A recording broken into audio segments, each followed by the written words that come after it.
Chapter 244. The only exception. Did he mean that as long as he was with her, he could give up being the emperor, give up having children, and even give up his status? Gong Yimo didn't know what kind of expression she should use to face him. She felt that Gong Dai's brain had a problem. Yes, there must be something wrong with him. So Gong Yimo turned and ran. Her speed was so fast that it was as if there was a ghost chasing after her. Gong Dai stood in the same spot and looked at her with a smile. That lone lamp made him look lonely. With the huge palace gates and walls as the background, it made him look even more desolate. However, he was in a happy mood. Royal sister, she would never understand what he was willing to do for her. When Gong Yimo returned to Taiji Palace, she was still in a daze. She threw herself onto the bed and buried herself in the blankets. She clearly shouldn't think about it, but she couldn't help it. Gong Dai. What kind of feelings did he have for her? Was it because of his obsession that he didn't care about anything and had to have her?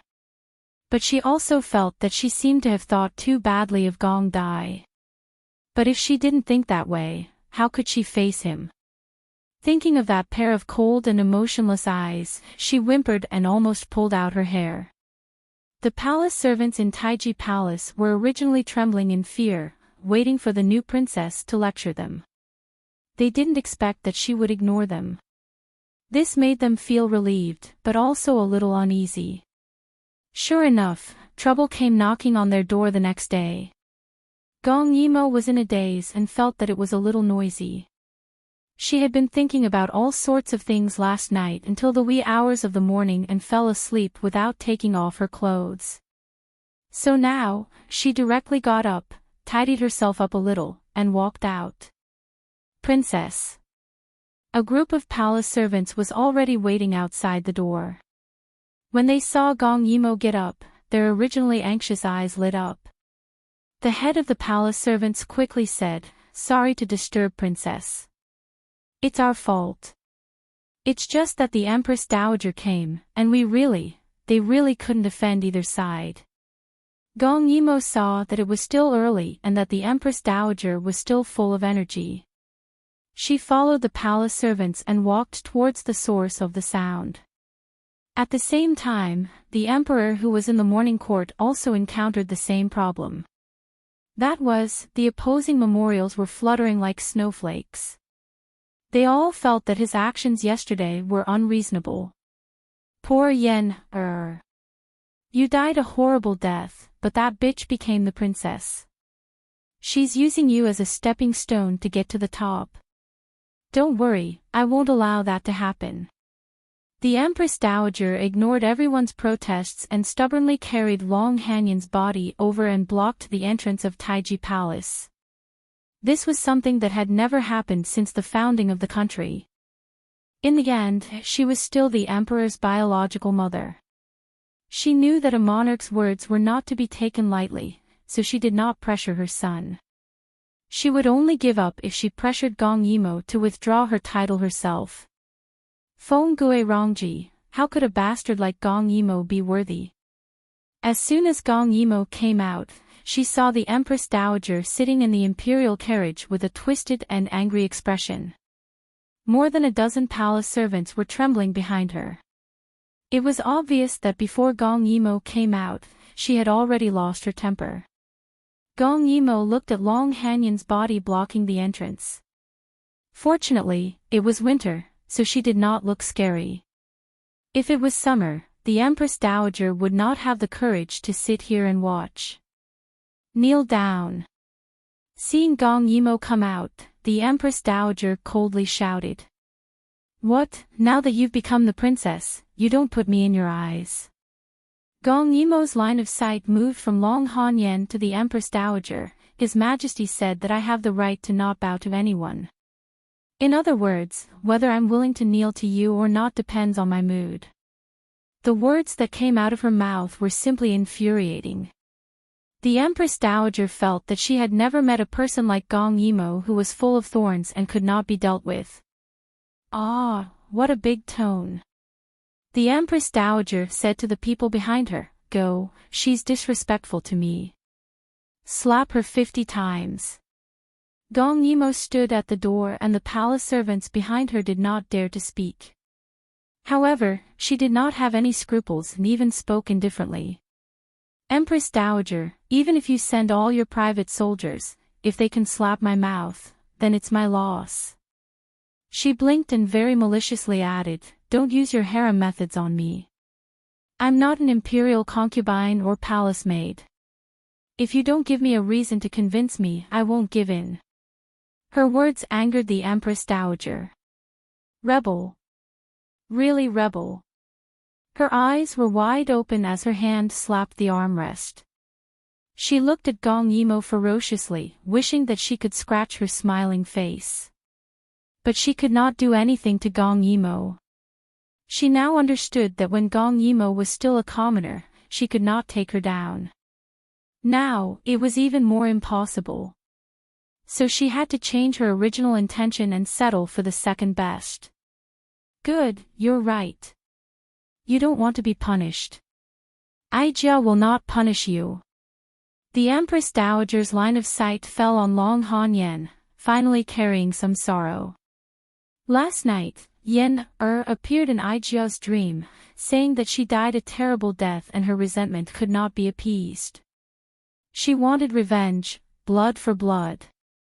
"So no matter who is right or wrong, it is a fact that you killed Yen. Yen has no children or parents. Aijia wants you to wear mourning clothes for Yen to atone for your sins and appease her resentment. Isn't that too much?" Gong Yimo smiled. The ancient people believed in ghosts and gods. If she was really an ordinary ancient woman, she would have a guilty conscience when she heard the dream. But Gong Yimo was different. She had killed too many people. If she had to atone for her sins and wear mourning clothes for every one of them, then she would not be able to do anything in this lifetime. She would only be able to weep. "First of all, I'm now a princess. Empress Dowager, have you become muddle-headed? You actually want me, a princess, to wear mourning clothes for an imperial daughter?" The Empress Dowager was stunned and angrily said, "You killed her. Don't you feel any guilt in your heart? That was because she wanted to kill me. If the one who died now was me, would she still weep for me?" Gong Yimo looked at her like lightning. "Empress Dowager, in order to humiliate me, you don't even want her face anymore." The Empress Dowager stood up. "Aijia is humiliating you, so what? As the Empress Dowager, it is difficult for Aijia to manage the funeral alone. As a princess, shouldn't you share Aijia's burden? Share is share. Weep, I'll find you a funeral procession." Gong Yimo did not answer at all. Why should she participate in Long Hanyan's funeral? On the emperor's side, the whole hall was in a mess. Everyone was arguing endlessly about Gong Yimo's position. The scene was divided into two factions arguing non-stop. Emperor Gong had a headache and suddenly slapped the armrest of the dragon head. Everyone shut up. Changshi's eyes were fierce. Silence. His voice covered everyone, and the ministers gradually quieted down. At this time, the assistant minister of the Ministry of Revenue, led by the left prime minister, stepped forward and said, "Your Majesty, this reward is too excessive. Not to mention the title, how can a woman's position be equal to the crown prince? She is not the crown princess." "Why not? How much has the princess contributed to Dayu state? What have the other princes done? Why can't the princess have a higher position than them?" Someone argued. "As a woman, she has to marry. This honor will eventually fall into the hands of the future prince consort. It's inappropriate." Chapter 245. Who said Imoer wants to get married? Gong Qing said in a deep voice. His words made everyone completely quiet down. "You don't have to wear mourning clothes. Aijia wants you to help Aijia and send Yenner off, isn't it too much?" You can't even refuse such a small thing. What kind of royal are you? What Princess Rongji? In the end, it was Gong Yimou's title and status that got in her way. She wanted to use the matter of sending Yen'er off to provoke Gong Yimou. Sending off a funeral was actually similar to preparing for a funeral. Although there was no need to wear mourning clothes, she had to be responsible for receiving people and guarding the corpse for 7 days and 7 nights. Only when the funeral procession arrived and sent Yen'er off to rest would her task be considered complete. So as long as Gong Yimou agreed, she would definitely be able to catch her fault in such a long time. At that time, she would force her to give up her title. Otherwise, how could she take this lying down? What if I refuse? Gong Yimou stood at the entrance of the hall and asked coldly. You're not willing to help even when Aijia is begging you like this. What else can I count on you in the future? You'd better quickly write a confession and admit that you're not worthy of the Emperor's reward. Otherwise, Aijia will let the whole world know that you're an unfilial and disloyal rebellious daughter. The Emperor's words stunned the ministers. Not getting married. What kind of princess would not get married? Seeing their shocked expressions, Gong Qing laughed instead. Mor is talented and intelligent. She has a sharp weapon and outstanding talent. Why should Aijia marry her off? Moreover, Mor personally swore before Aijia that she would never get married. Therefore, Aijia gave her this title to compensate her. What else do you have to say? Seeing that everyone was silent, Gong Qing continued, in terms of martial arts talent, wisdom and strategy, which part of Mor is inferior to a man? Moreover, she has contributed to the country, so why can't she be rewarded? The more he spoke, the more reasonable he felt. Aijia is not treating her as the crown princess, but as a son. Why can't a capable son be put in an important position? Someone hesitated for a while before asking in a low voice, is the princess going to have no children because of this? The emperor was stumped by the question. This was the first time he had considered this question. After a while, he suddenly said, since Zhen's son can marry and take concubines, and Zhen's princess has sacrificed so much for the country, why can't she have a male pet? The emperor's words shocked the entire imperial court. If not for the fact that Gong Dai was busy with the matters of the bank and did not attend court, if not for the fact that the crown prince was still at Huai River, just this sentence alone was enough to turn the heavens upside down. Gong Yimou had a headache because of the Empress Dowager. In the past, there were indeed princesses who took care of the trivial matters of the harem, but that was when the empress was sick or the princess was very old. The Empress Dowager was like this. Even if she had no reason, she had to be reasonable. It really gave Gong Yimou a headache. Empress Dowager seemed to know that Gong Yimou wouldn't give in, but she still wanted to force Gong Yimou, so she sneered. It's fine if you don't want to send Yen'er to her funeral. Aijia will pretend that I don't have a granddaughter like you, but Yen'er loved Gong Dai for a long time when she was alive. Yen'er listens to you the most. As long as you can persuade Yen'er to send her spirit, Aijia will let you go. When Empress Dowager said this, there was some sincerity. In the past, when people like Long Han had no direct relatives, when they were sent to the mausoleum, it was usually the husband who sent the spirit.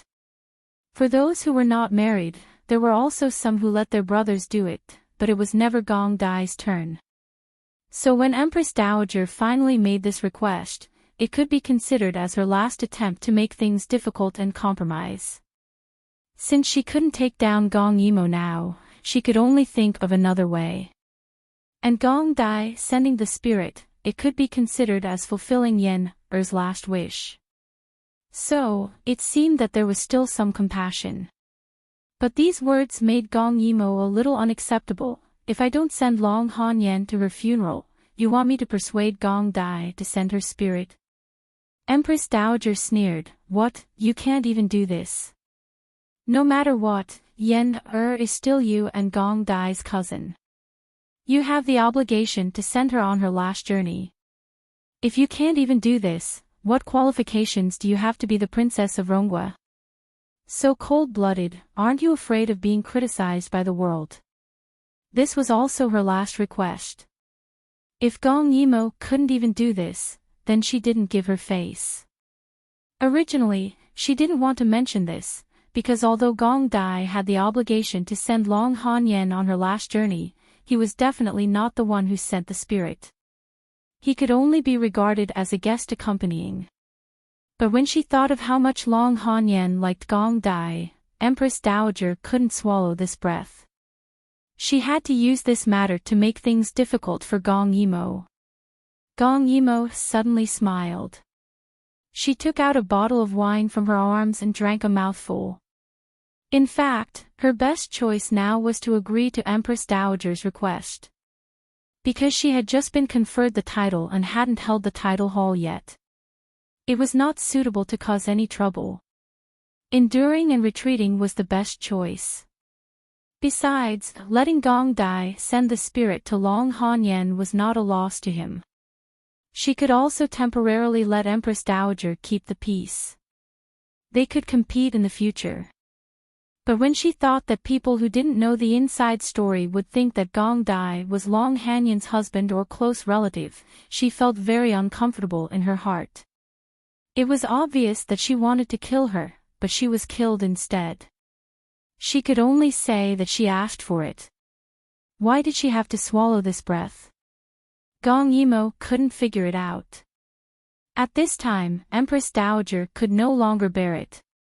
She had already retreated to this point. Could it be that Gong Yimo still wanted to refuse? Gong Yimo, don't be too unappreciative. You still have to marry in the future. Whether you're sent out for peace or married to an official son, Aijia has a say in it. Since she couldn't beat her in martial arts, she could use her power to oppress her. Without an absolute reason, the emperor would definitely support her. Only marriage could control her. Otherwise, she would turn the sky upside down. She wanted to see how Gong Yimo would choose. If she really offended her, she would marry her to an ignorant and incompetent domineering son, or directly send her to a small country to marry an old man. The more she thought about it, the more pleased she became. She asked, "Have you thought about what to choose? Are you going to personally send Yen to the funeral or let Imo send the spirit to Yen A ray of light flashed across Gong Yimo's eyes as she slowly said, "I'm going to send her to the funeral." Her tone was a little strange. Empress Dowager wanted to laugh complacently and say a few sarcastic words. But she saw Gong Yimo tilting the wine bag in her hand and pouring all the wine on Long Han Yen's body. What was she doing? Just when Empress Dowager didn't understand what was going on, Gong Yimo lowered her head to look at Long Han Yen's body and a ray of light flashed across her eyes. She directly took out a match and threw it. In just a moment, the flame rushed up. Everyone at the scene was scared silly.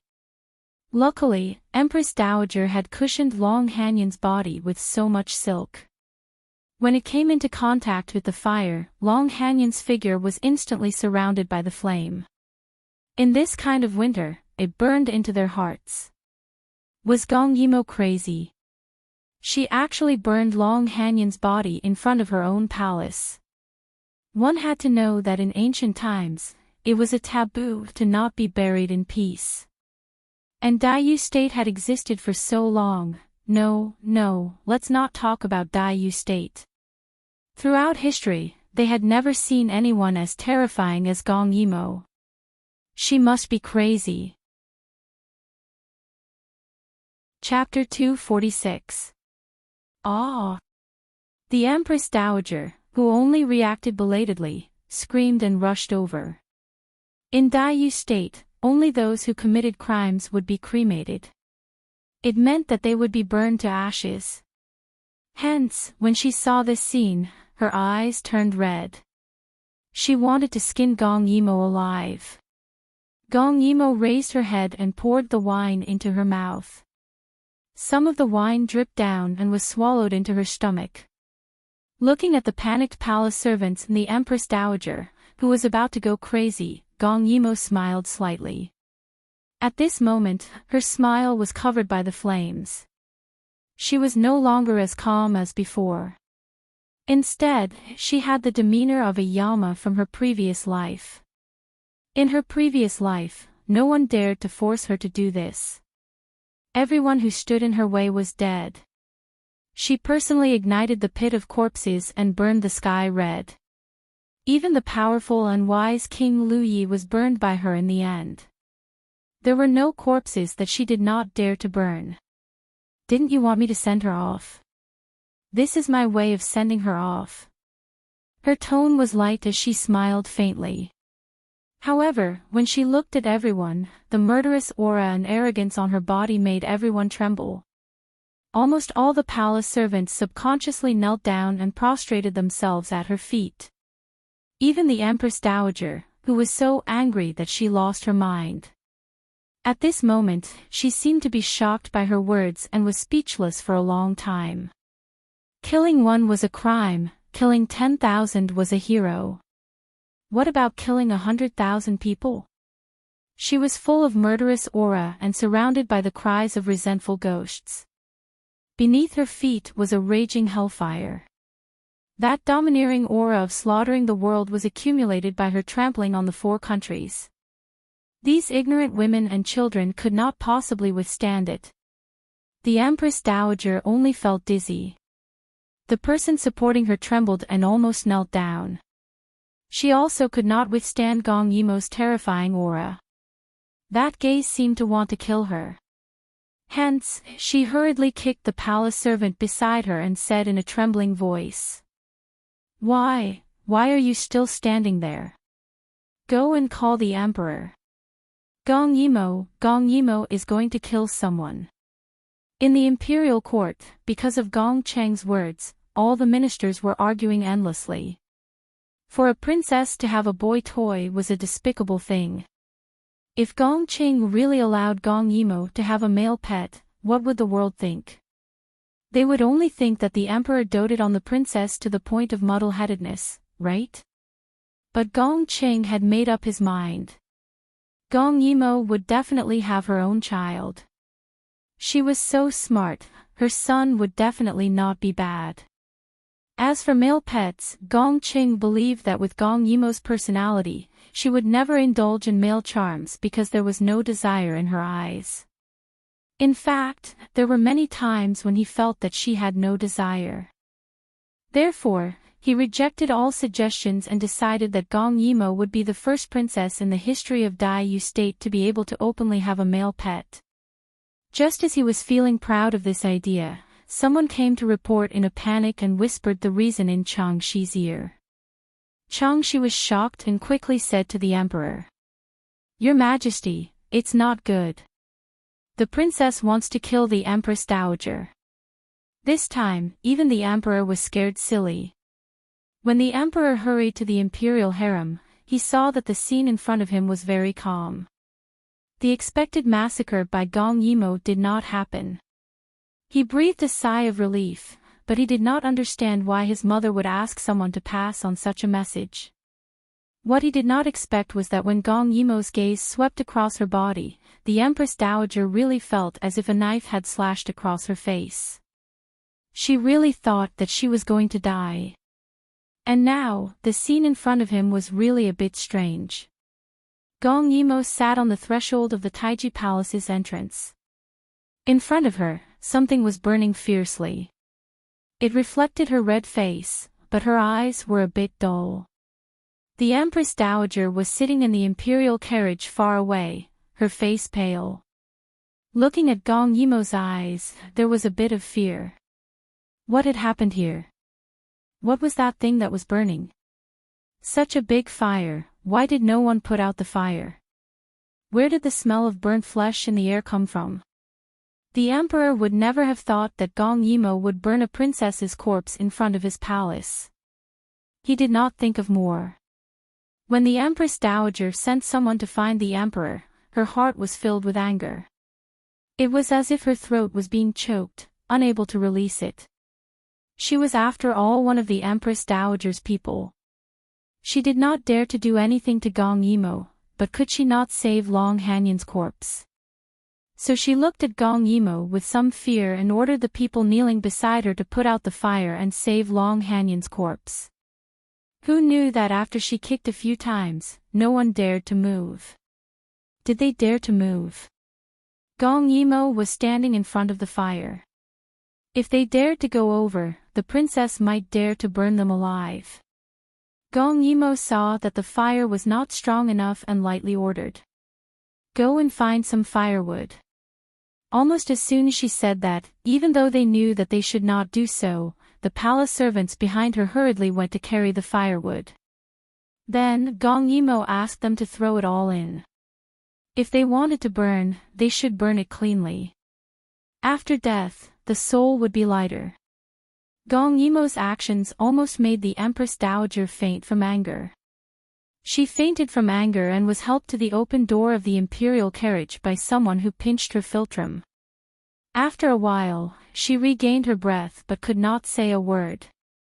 Gong Yimo saw that the fire was getting bigger and bigger.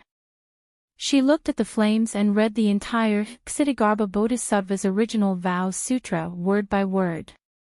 At that moment, her expression was solemn, as if she was not burning her enemy, but a close friend. That solemn expression and calm voice seemed to be able to purify the soul. It made the palace servants gradually forget their fear, forget that burning a corpse was a taboo, and forget that they were in the imperial palace. As she recited the scripture word by word, Gong Yimo's murderous aura gradually dissipated. She looked at the bonfire with some compassion, but her eyes were clear. She did not believe in the gods of heaven and earth. Even if she was reborn, she still did not believe. She only thought that whether it was her transmigration or rebirth, it was the result of the intertwining and chaos of time and space, and not the work of gods. She had seen too many corpses buried in the earth, and half of them were dug out after being affected by the flames of war. When the corpses were buried in the earth, they would only black and swell, rot and give birth to worms. No matter how rich they were in life, they would become yellow soil after death. Therefore, there was no reincarnation. Those were all people's imagination, scams to escape reality and suffering. It did not exist. People only had one life, short and sudden. They never knew when the end would be. However, she was also a believer. A person's life was too miserable, and those who suffered would always outnumber those who were happy.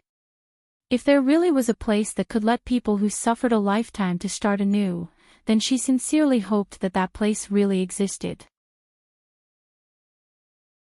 Chapter 247. So when the emperor came, Gong Yimo was already immersed in her own thoughts and was obsessed with it. The way she sat on the threshold did not have the slightest sense of threat, only a trace of confusion and helplessness. But even so, the palace servants around the Empress Dowager did not dare to say a word. They stood quietly in a corner, and the palace servants brought by the Empress Dowager surrounded her. They did not dare to look at Gong Yimo, only nervously staring at the Empress Dowager, fearing that something really happened to her. If something really happened, then the Empress Dowager would definitely be the first Empress Dowager in history to be scared to death by a princess. The emperor was at a loss. Seeing the Empress Dowager like that, he did not want to touch the bad luck, so he went directly to Gong Yimo to ask. Gong Yimo was not the kind of person who would exaggerate things. He believed that she would tell the truth. What the hell is going on? What is this thing that was burned? He looked very serious, which gave the palace people who were already frightened a fright. When Gong Yimo saw the emperor coming, she stared at him for a while in a daze. Then she stood up and said with a bit of grievance. The Empress Dowager wanted me to bury Long Hanyan, so I burned Long Hanyan, that's all. That's all. Gong Qing suddenly felt a headache. He stared at Gong Yimo for a long time and could not say a word. She burned Long Han Yen. And in the imperial palace, in front of the Empress Dowager, she burned it in front of his palace. Gong Qing suddenly felt that the flame was not projecting heat on his body, but a chill. He found his voice after a long time. You! Why did you do this? He was simply shocked beyond words. In history, there had never been a princess who was so bold to this extent. It was impossible. Gong Emo was confused by his question. Why did she do this? Was it because she did not want to make things difficult for Gong Dai, or was it because she was impatient? Yes, impatient. The Empress Dowager repeatedly found fault with her, making her feel a little sullen every time she dealt with it. In her previous life, she was not free, shackled, and every step she took was difficult, but no one dared to use such a thing to force her. When she was in power, no one dared to go against her wishes. In this life, she did not care about power and was not harsh to people. She did not expect that she would receive treatment that she had not received in her previous life. Therefore, she was really aggrieved. Therefore, when the Empress Dowager pressed on step by step, she directly burned Long Han Yen. No matter what the consequences were, she could bear it. Gong Qing looked at her and sighed. At this moment, the Empress Dowager seemed to have woken up. It flew over. She hid behind the emperor and stared at Gong Yimo with eyes full of fear and unwillingness. Emperor! You have to uphold justice for Aijia. She killed Yen and burned her body in the palace. Kill her now. Kill this demoness. In the end, she was still afraid. Gong Yimo clearly did not do anything to her, but she looked at Gong Yimo as if she was looking at a monster. How could a normal girl have such a strong aura? It had to be said that the Empress Dowager knew the truth. Dare I ask, which rule did I break? Gong Yimo's cold voice directly overshadowed the Empress Dowager's question. Gong Qing could not help but think carefully. Although Gong Yimo's act of burning a corpse in the palace was taboo, there was no rule that could punish her.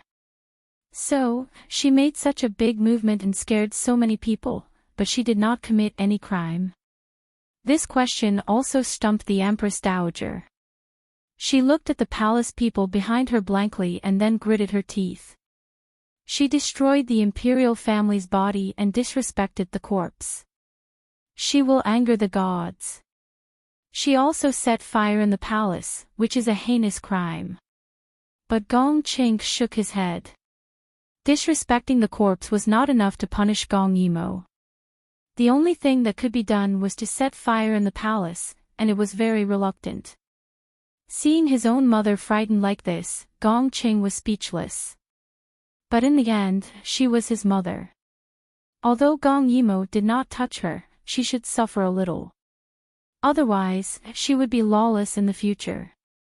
Gong Yimo, you set fire in the palace, do you know your crime? Gong Yimo glanced at him, I know my crime.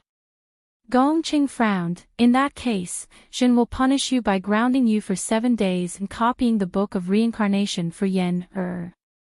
Are you willing? Emperor. The Empress Dowager was stunned. She did not expect Gong Qing to be so biased.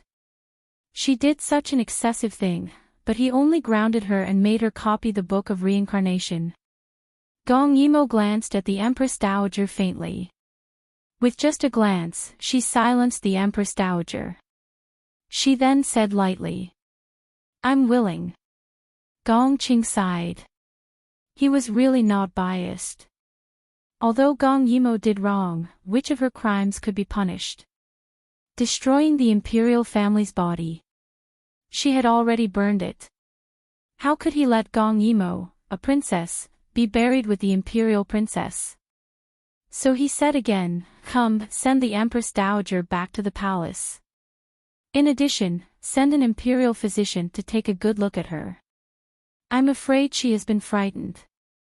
It was not because she was frightened, but because she had been frightened so much that she could not say a word of objection. She glared at the emperor, but let the palace servants take her away. Seeing that the people had left, Gong Cheng had no other choice but to glare at Gong Yimo. You child, you were not such an impulsive person in the past. Why did you burn Yen Er's body? Gong Yimo looked at the emperor and suddenly sighed, Imperial Father, I really sympathize with you. Not only do you have to worry about the country's affairs, but your own mother is also so worrisome. Her words could be said to be very disrespectful. Gong Cheng's face darkened at once. Who allowed you to say that?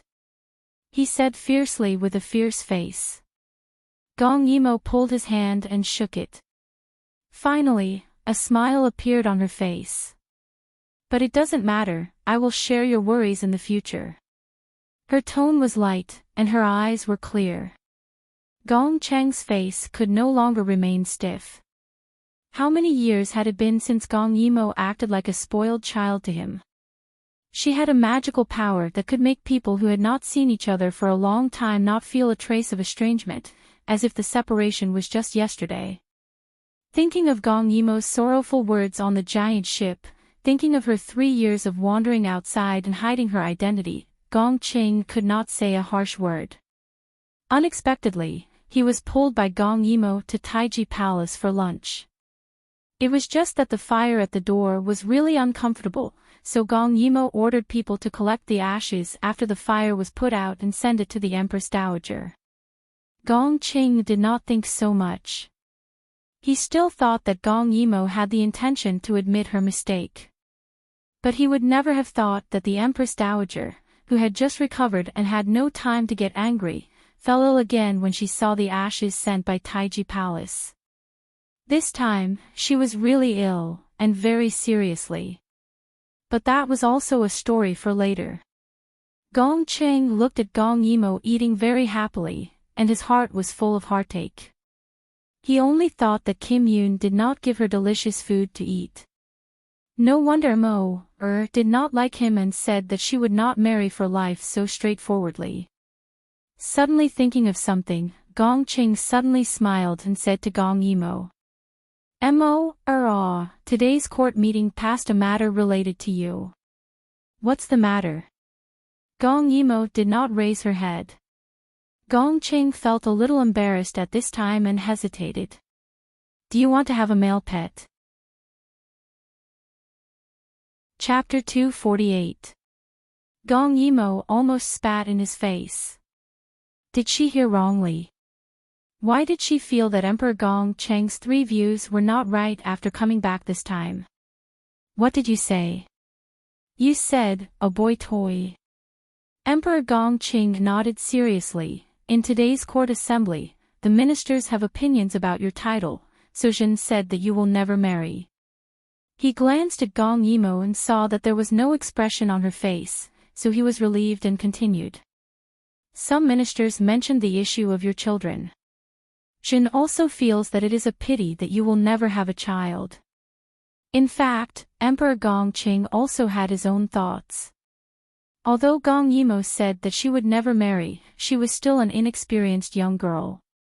If she met someone she liked in the future, he was afraid that Gong Yimo would change her mind and betray the country for a man and so-called love. However, it would be different if she had a male pet. He could find many handsome men for her and let her try different men. This way, Mo would have a taste of the relationship between a man and a woman and would know what it was like between a man and a woman. In the future, she would not be deceived by some scheming men and do something irrational.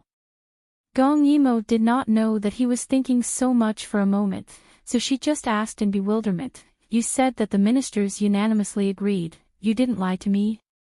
Emperor Gong Cheng glared at her and frowned, They dare not agree. Jin's daughter, for the sake of the stability of the people inside and outside the court, will not marry. Why can't she have a few boy toys?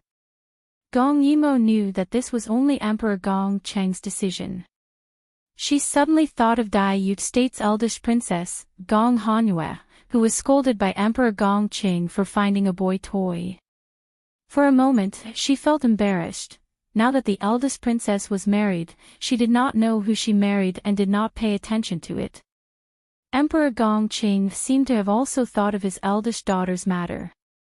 He glanced at Gong Yimo and said earnestly to her, "Zhen believes in you.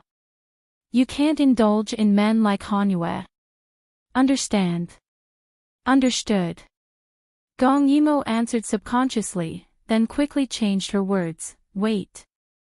I don't want a boy toy." The emperor was a little displeased. Why not? His gaze was very strange. He looked at Gong Yimo as if she could not be like a man. But in his heart, he felt puzzled. Could it be that Imo, like that Kim Yoon? This time, she ran back because Kim Yoon hurt her heart. Thinking of this, alarm bells ring in his heart.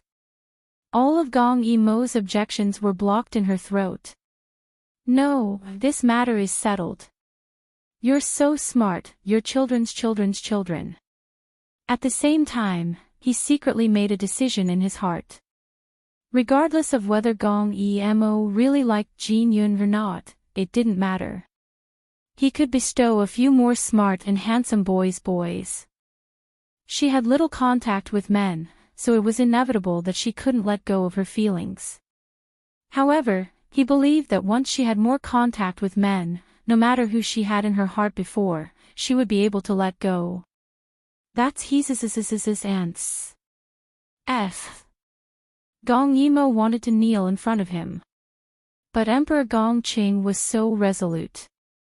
She didn't want to make the emperor unhappy because of a few boy toys, so she vaguely planned to deal with it. But Emperor Gongqing didn't want to let her go. "Don't worry, Jin has already decided. After the conferring ceremony, Jin will bestow a princess residence to you. At that time, Jin will bestow a few men to you." He waved his hand and said very boldly. In his heart, he still trusted Gong Yimo's self-control. He believed that Gong Yimo wouldn't be such a muddle-headed person. What else could Gong Yimo say? She looked at Emperor Gongqing's somewhat proud face with a numb expression. She didn't know why, but she suddenly thought of Gong Dai's face, and then suddenly shuddered. When Luo Qi whispered this in Gong Ju's ear, Gong Ju was truly shocked. In his life, there was nothing that could make him show such an expression. He really wanted to pry open the emperor's brain to see what was inside. Seeing Gong Dai's ugly expression, the people around him didn't dare to make a sound. At this time, he was in Zhao prison. The solid chill on his body made the prisoner in front of him tremble in fear. I'll confess everything. Don't kill me, don't kill me." But how could Gong Dai be in the mood to torture him now? After handing him over to Lo Qi, he hurriedly went out. After he figured out the origin of the whole matter, he vaguely understood the emperor's intention. It was because he understood the emperor's reason for doing this that he felt it was more difficult to handle. If he let the royal sister refuse the boy toy bestowed by the emperor was afraid that the royal sister would be suspicious of her. If she had a boy toy, and, forget it. Gong Dai thought fiercely. If the royal sister really had a boy toy in the future, he would go and kill them. If one came, he would kill one. If two came, he would kill a pair. His eyes flashed with a deep hostility. Then he thought about it.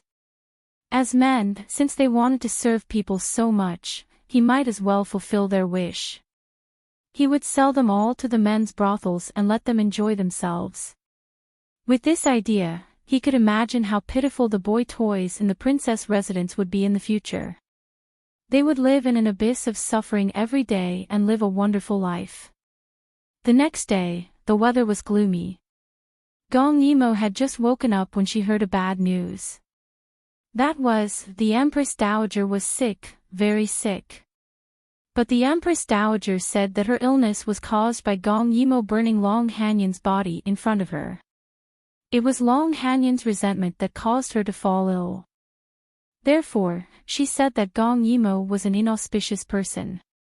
Staying in the palace would only harm others. The emperor naturally didn't believe this and sent a lot of imperial physicians to see the Empress Dowager's illness. In the end, they all shook their heads. The heart of the heart must be cured by the heart medicine. The Empress Dowager couldn't bear to see the princess well off. Although they didn't say it, Gong Qing still had a hunch about the reason. The Empress Dowager made such a fuss. During the morning court, he originally wanted to choose an auspicious day for Gong Yimo to hold the coronation ceremony, but it was also questioned by the ministers. The Empress Dowager was ill. As a granddaughter, how could Gong Yimo hold the ceremony at this time? At least, they had to wait until the Empress Dowager recovered. Moreover, recently, there were rumors in the harem, causing many neutral ministers to think that Gong Yimo was an inauspicious person. After all, she only came to Daiyu State for a few days. A few days later, the rumors became more and more intense.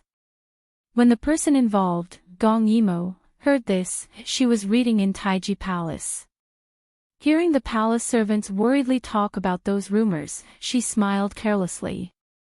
The Empress Dowager was smart to think of using rumors to attack her. But now, only the Empress Dowager was ill, she was afraid that there would be more tricks. But, what did it matter? Gong Yimo smiled. She must have this Princess Rongji. At this time, someone hurriedly came to report. Her expression was very ugly, and then she timidly looked at Gong Yimo. Not good, Princess.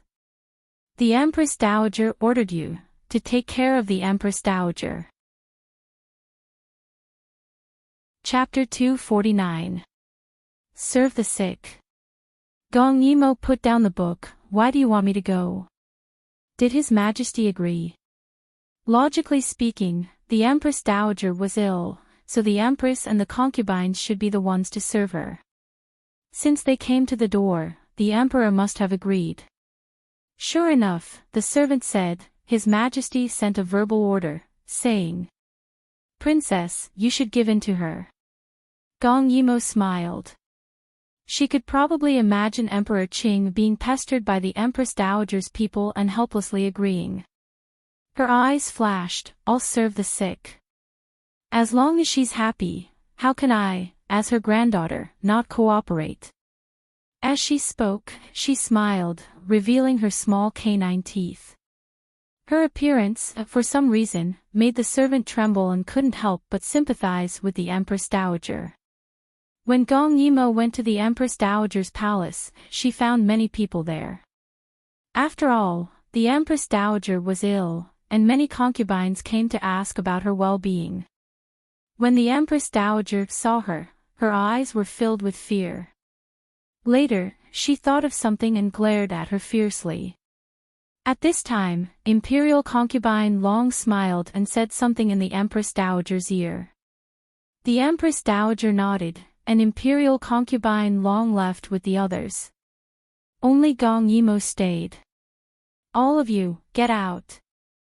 The Empress Dowager suddenly opened her mouth and looked at Gong Yimo, you come and serve Ijia. The palace servants looked at the Empress Dowager with some embarrassment. Let the princess serve her. Is the Empress Dowager sure? But they had no choice. They all bowed to Gong Yimo and left the room. The atmosphere in the Empress Dowager's palace suddenly became strange. Seeing Gong Yimo was very calm and not afraid at all, the Empress Dowager said, I want to drink water. Are you dead? Why don't you go and pour water? Her voice was sharp, but for some reason, Gong Yimo heard a sense of weakness in her voice. But she still went to pour water. It was neither cold nor hot, so the Empress Dowager couldn't find any fault with it. The Empress Dowager held a mouthful of water in her mouth. In the end, she did not do anything rude. She had already made up her mind. Before the Emperor held a grand ceremony for Gong Yimo would not be able to take one step out of her palace. Gong Yimo sat on the side and watched as the Empress Dowager calmly drank the water. She suddenly had a bad feeling. If the Empress Dowager didn't call her to torment her, or torment her wasn't the main goal, then what was her main goal? Over the next few days, she gradually had an answer. In the past few days, the Empress Dowager wanted her to attend to everything and didn't let her sleep well at night. It looked like she was deliberately tormenting her, but it was all within the tolerance range of an emperor. Also, the emperor had decided on an auspicious day. When this news reached the Empress Dowager, Gong Yimo saw that her expression didn't change and couldn't help but be more cautious. Because the Empress Dowager did not allow her to leave, she had not gone out for many days. On this night, when she was quietly thinking about something, the window was suddenly opened and a figure came in. His body still carried the cold air of the winter night, but Gong Yimo didn't care at all. She was even pleasantly surprised. "Gong Dai. Why are you here?" After she said this, she suddenly felt that it was inappropriate. That day, Gong Dai's confession was still vivid in her mind. She suddenly felt that facing him now, it was a very awkward matter. But this time, Gong Ju didn't just want to see her, he really had something to say. "Royal sister." His very special voice quietly echoed in the room. Gong Yimo sat on the bed and uncomfortably hugged the blanket as she gave a muffled response. "What is it?" Gong Ju couldn't help but laugh at Gong Yimo's feigned calmness. He took a few steps forward, sat on the edge of the bed, and hugged Gong Yimo. "What are you doing?" Gong Yimo exploded. She had to teach him a lesson and let him know that it wasn't easy to hug her sister. No. He shouldn't be hugging her. But before she could resist, Gong Dai gently said above her head, "I won't stay for long. Just let me hug you for a while." His words strangely made Gong Yimo hesitate. Although she felt that he shouldn't be like this whether he left or not, the strength of her resistance clearly decreased. She teared up. Why was it that when facing Gong Dai, she couldn't be ruthless? Was it because they grew up together? Seeing that Gong Yimo really didn't move, Gong Dai slightly curved his lips. For the past few days, the emperor had been giving him instructions. He seemed to have the intention to do business with Yuheng. Moreover, he was very concerned about the cooperation with Yuheng Bank and was brought up to the surface. Hence, he was so busy that he couldn't split himself. Tonight, he really tried his best to squeeze out a little time to look for her, just to hug her and talk to her. If it wasn't an extremely urgent matter, he wouldn't be like this. Although in his heart, he was always impatient. "Why are you looking for me?" Gong Yimo asked in a low voice. At this moment, she was as obedient as a cat.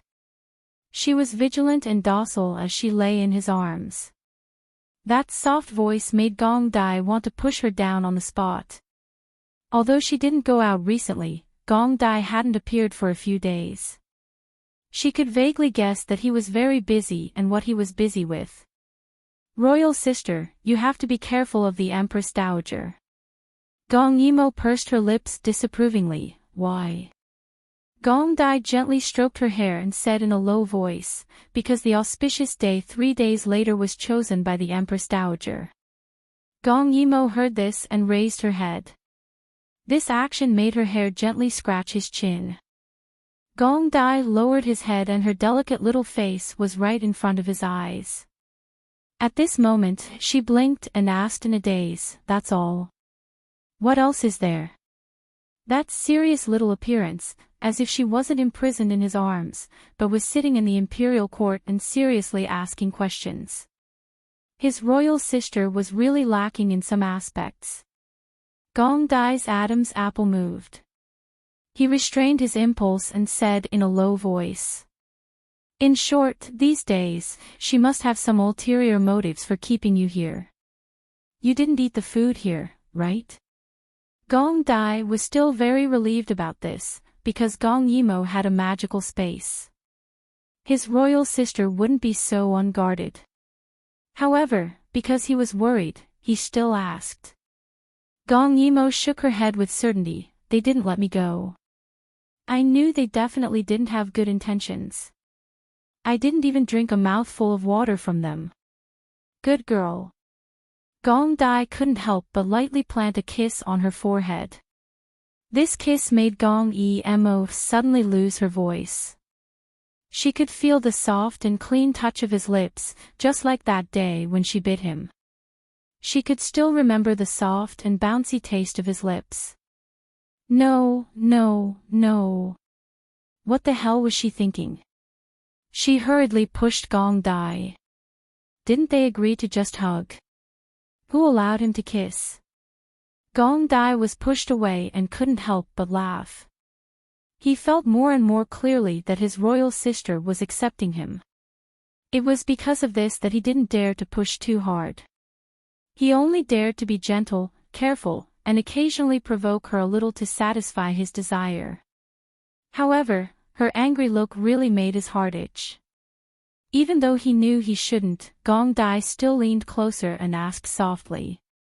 Royal sister, do you like it when I kiss you? Chapter 250. Gong Yimo held back the vulgar words that came out of her mouth and glared at him fiercely. Please get this straight. I'm your royal sister. I was, am, and will always be. She thought of something and added maliciously, we're related by blood. I'll never be able to get over it. Gong Dai's eyes darkened, but he pulled himself together and inched closer. You just have to tell me whether you like it or not. That's enough. That pair of slightly cold ink-black eyes were just inches away, waiting for her answer. Gong Yimo looked into his eyes. She wanted to fool him like before, but the sincerity in his eyes made her face his question for the first time. Did he like it or not? No. Why not ask her if she hated it? But if she didn't hate it or dislike it, then. It seemed that she only liked it. Did she hate it or dislike it?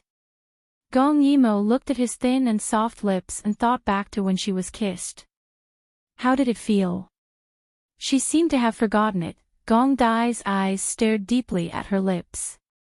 His fingers lingered on her lips and his low and hoarse voice rubbed against Gong Yimo's exposed skin, causing her to tremble. Do you like it? He asked. He got closer and closer, forcing Gong Yimo to the edge of the bed. Gong Yimo seemed to be a little quiet. She stared at his lips for a while. She would know if she liked it or not after trying it. With that thought, she leaned forward slightly and sucked on his lips. It was only their lips that met, but that was for a moment. Gong Dai was stunned.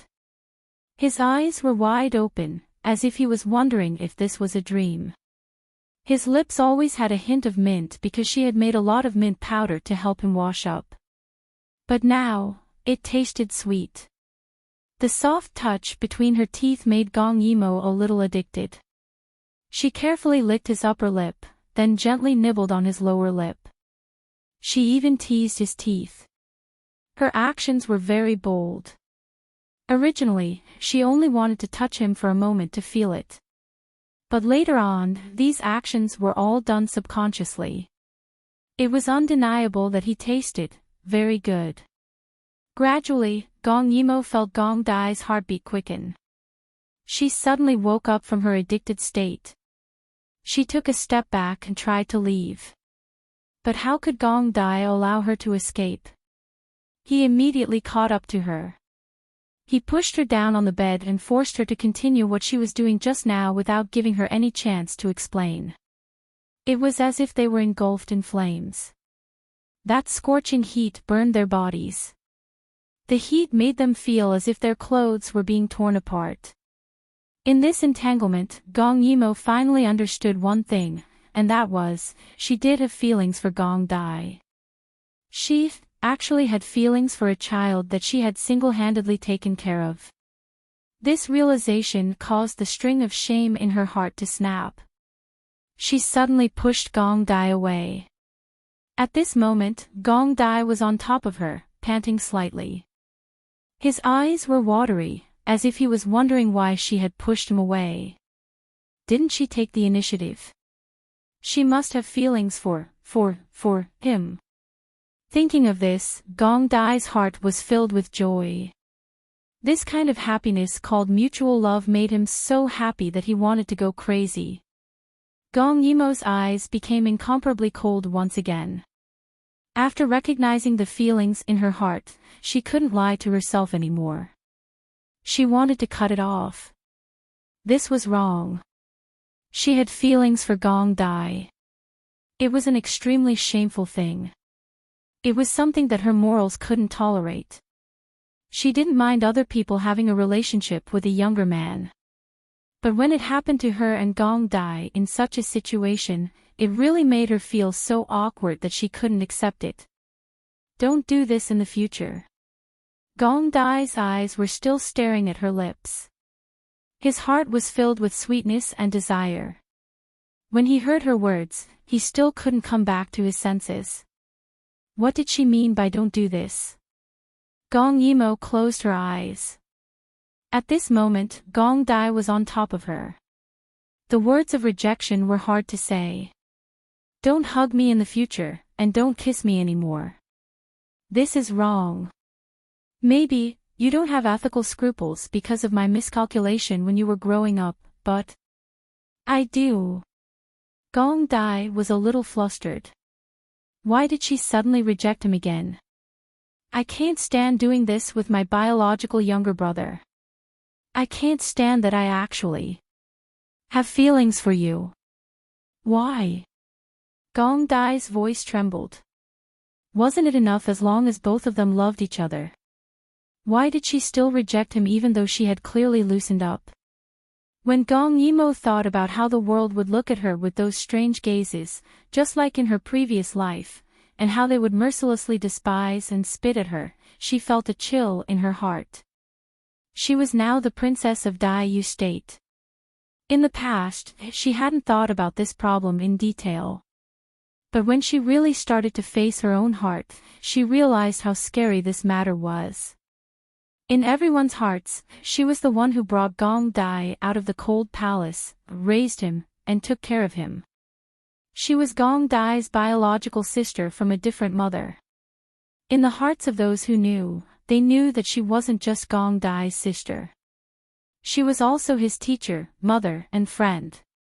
If it was just this kind of relationship, the world would envy Gong Dai for having a good sister.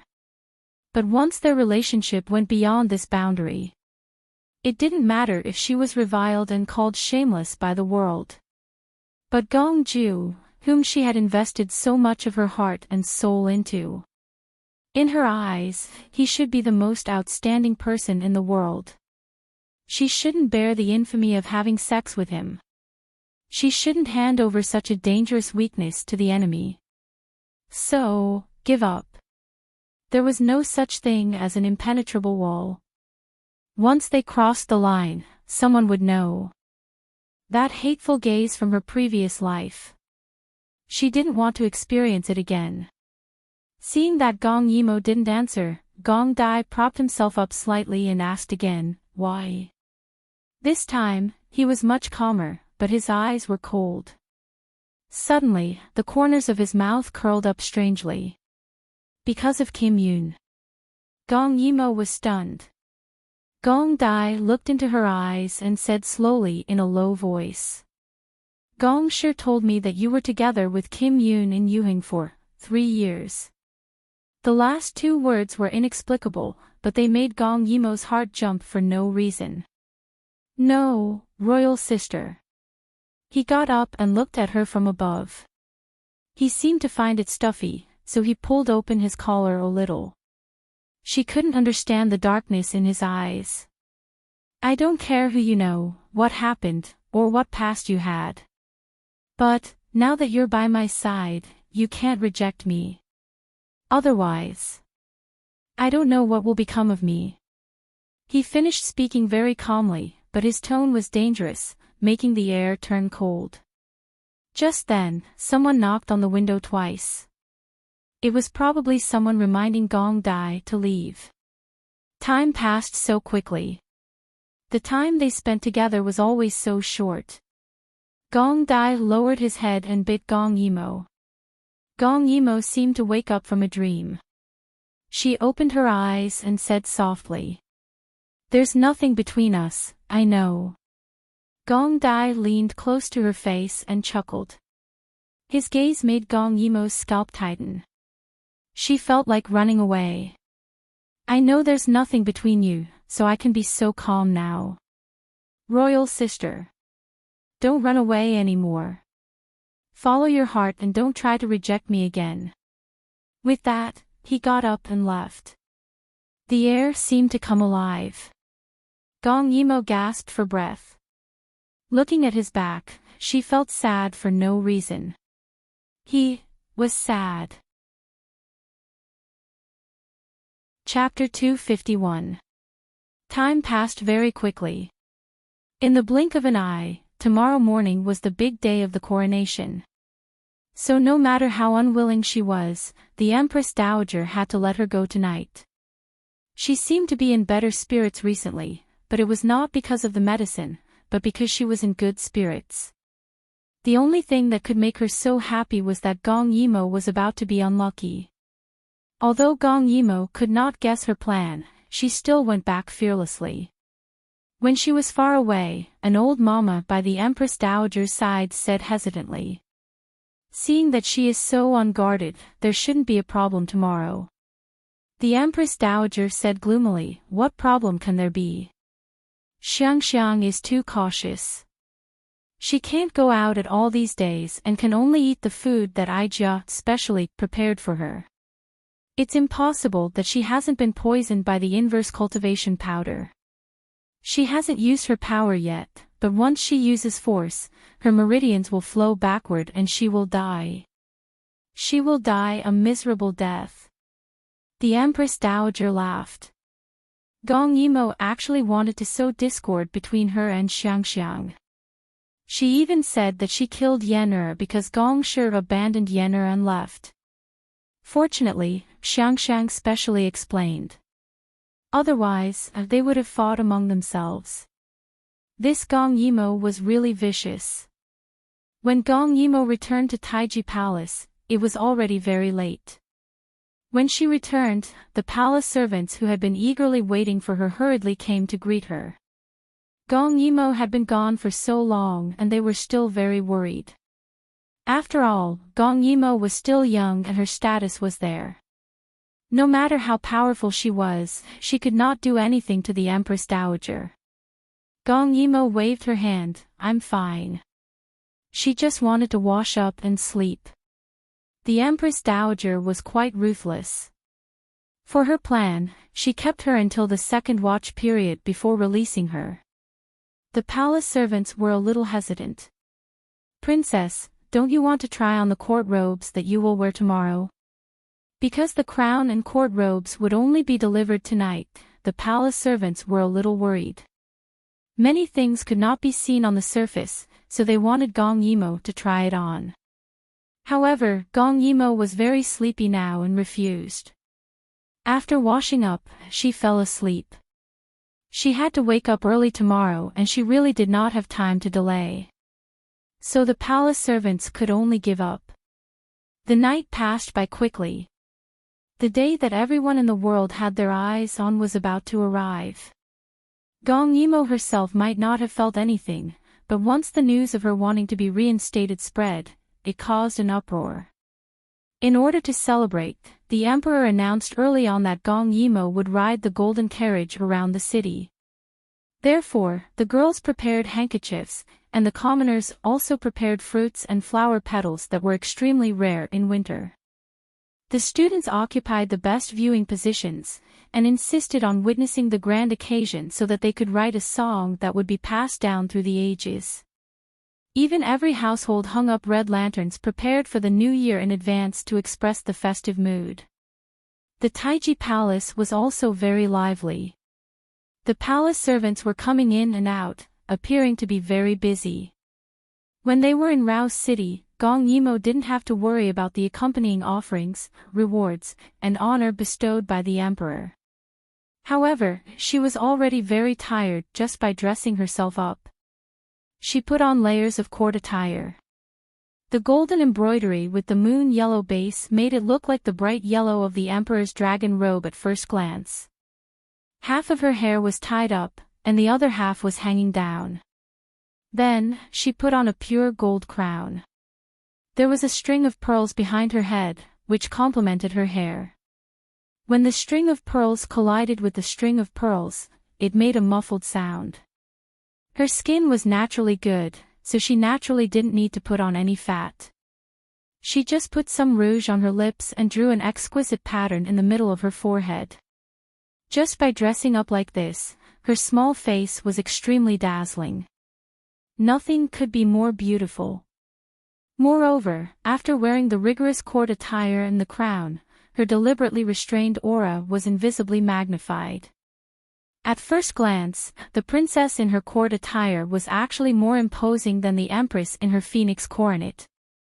Finally, she walked step by step into the golden carriage and set off. Kwang, God bless Dayu State, the whole country is in good health. Kwang, Phoenix returns to glory, prosperous era forever. The shrill voice was transmitted very far using internal energy. The leader at the front of the palace team, who was holding a pure gold gong, had to hit the golden gong before shouting each sentence. After leaving the palace, the guard of honor had to pass through 4 main roads and 8 auxiliary roads before finally going directly to the heaven-seeking platform. That was the place where the emperor had to go to meet the people. The weather today wasn't good. It was very gloomy, and the wind was very strong. It blew against the brocade robes of the palace team members. There were a few times when the wind almost blew open the faint golden silk curtain of the golden carriage to reveal the princess's true appearance. Because the imperial army had blocked off the 2 sides of the street, the curious people either squeezed at the edge of the street or peeked out from the pavilions on both sides of the street. Although the weather was gloomy, the people were very excited and cheered non-stop. Silk flower petals were constantly falling on the palace team members as they witnessed this historic moment together. At the front of the palace team was the 49 guards of honor. They held up silk banners, and each banner was embroidered with different auspicious patterns. Then, the guards of honor unfolded dozens of silk paintings. The contents of the paintings were all auspicious scenes, such as wealth and splendor, flowers blooming beautifully, dragons flying in the clouds, and phoenixes soaring to the 9 heavens. Then, there were 28 beautiful palace maids with baskets of flowers in their hands. With every step they took, they would sprinkle a bouquet of flowers. When the compound golden sedan with 24 people carrying it appeared, the people who were watching would definitely first let out a low gasp, and then even more enthusiastic cheers. The golden curtain fluttered in the wind, and its shape resembled a huge golden lotus. 2 maids on both sides of the golden sedan held up a canopy. The sharp tip of the canopy was like a needle pointing to the sky. Thin tassels danced in the wind as the canopy slowly approached. Behind the sedan, there were 99 guards of honor. Each of them held a rare treasure in their hands. It was exquisite and dazzling. The people couldn't even take a look at it. Finally, there were tens of thousands of Imperial Army members. They walked in unison, and every step made a neat clicking sound. They were all serious as if they were facing a battlefield. The people looked at it, and their hearts pounded. That kind of gloomy but silent joy could only be replaced with cheers. Such a gorgeous and grand scene, such a strict and mighty guard of honor. It could be said that it was not inferior to the day the emperor ascended the throne. The phoenix returns to glory. It seemed that the emperor was really welcoming the return of the phoenix, so he gave her the honor of being the most glorious in the world. At the same time, the officials and the emperor and empress were already waiting at the heaven-seeking platform. The guards of honor would strictly follow the ancestral etiquette and firmly control the time. When they arrived at the heaven-seeking platform, it would be the auspicious hour. This was a grand event that everyone was looking forward to. Although time was tight, the ceremony would not be lacking in grandeur. Emperor Gong would also not tell anyone that those treasures and guards of honor were already in his mind. He had been waiting for this day for a long time. Many people were waiting at the heaven-seeking platform, and they had snatched a good spot. Later, they would be able to see the princess being conferred with their own eyes. Just thinking about it made them excited. But now, because it was still early, the Heaven's Inquiry stage was still dancing to the music of the Heaven's Sacrifice. The erotic music spread throughout the entire semicircular stage. Everyone was looking forward to the decisive moment. Chapter 252. At this time, the Empress looked at the sky. It was still gloomy, which made people very uneasy. Your Majesty, I feel uneasy.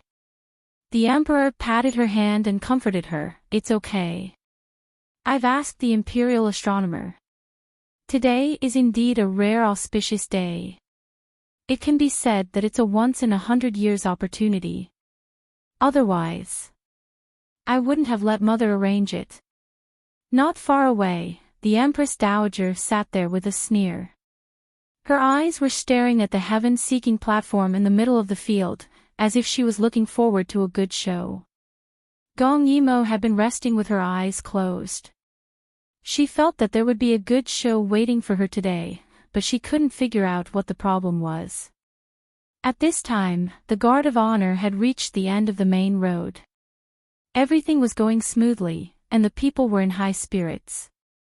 It wouldn't be long before the Guard of Honor reached the heaven-seeking platform.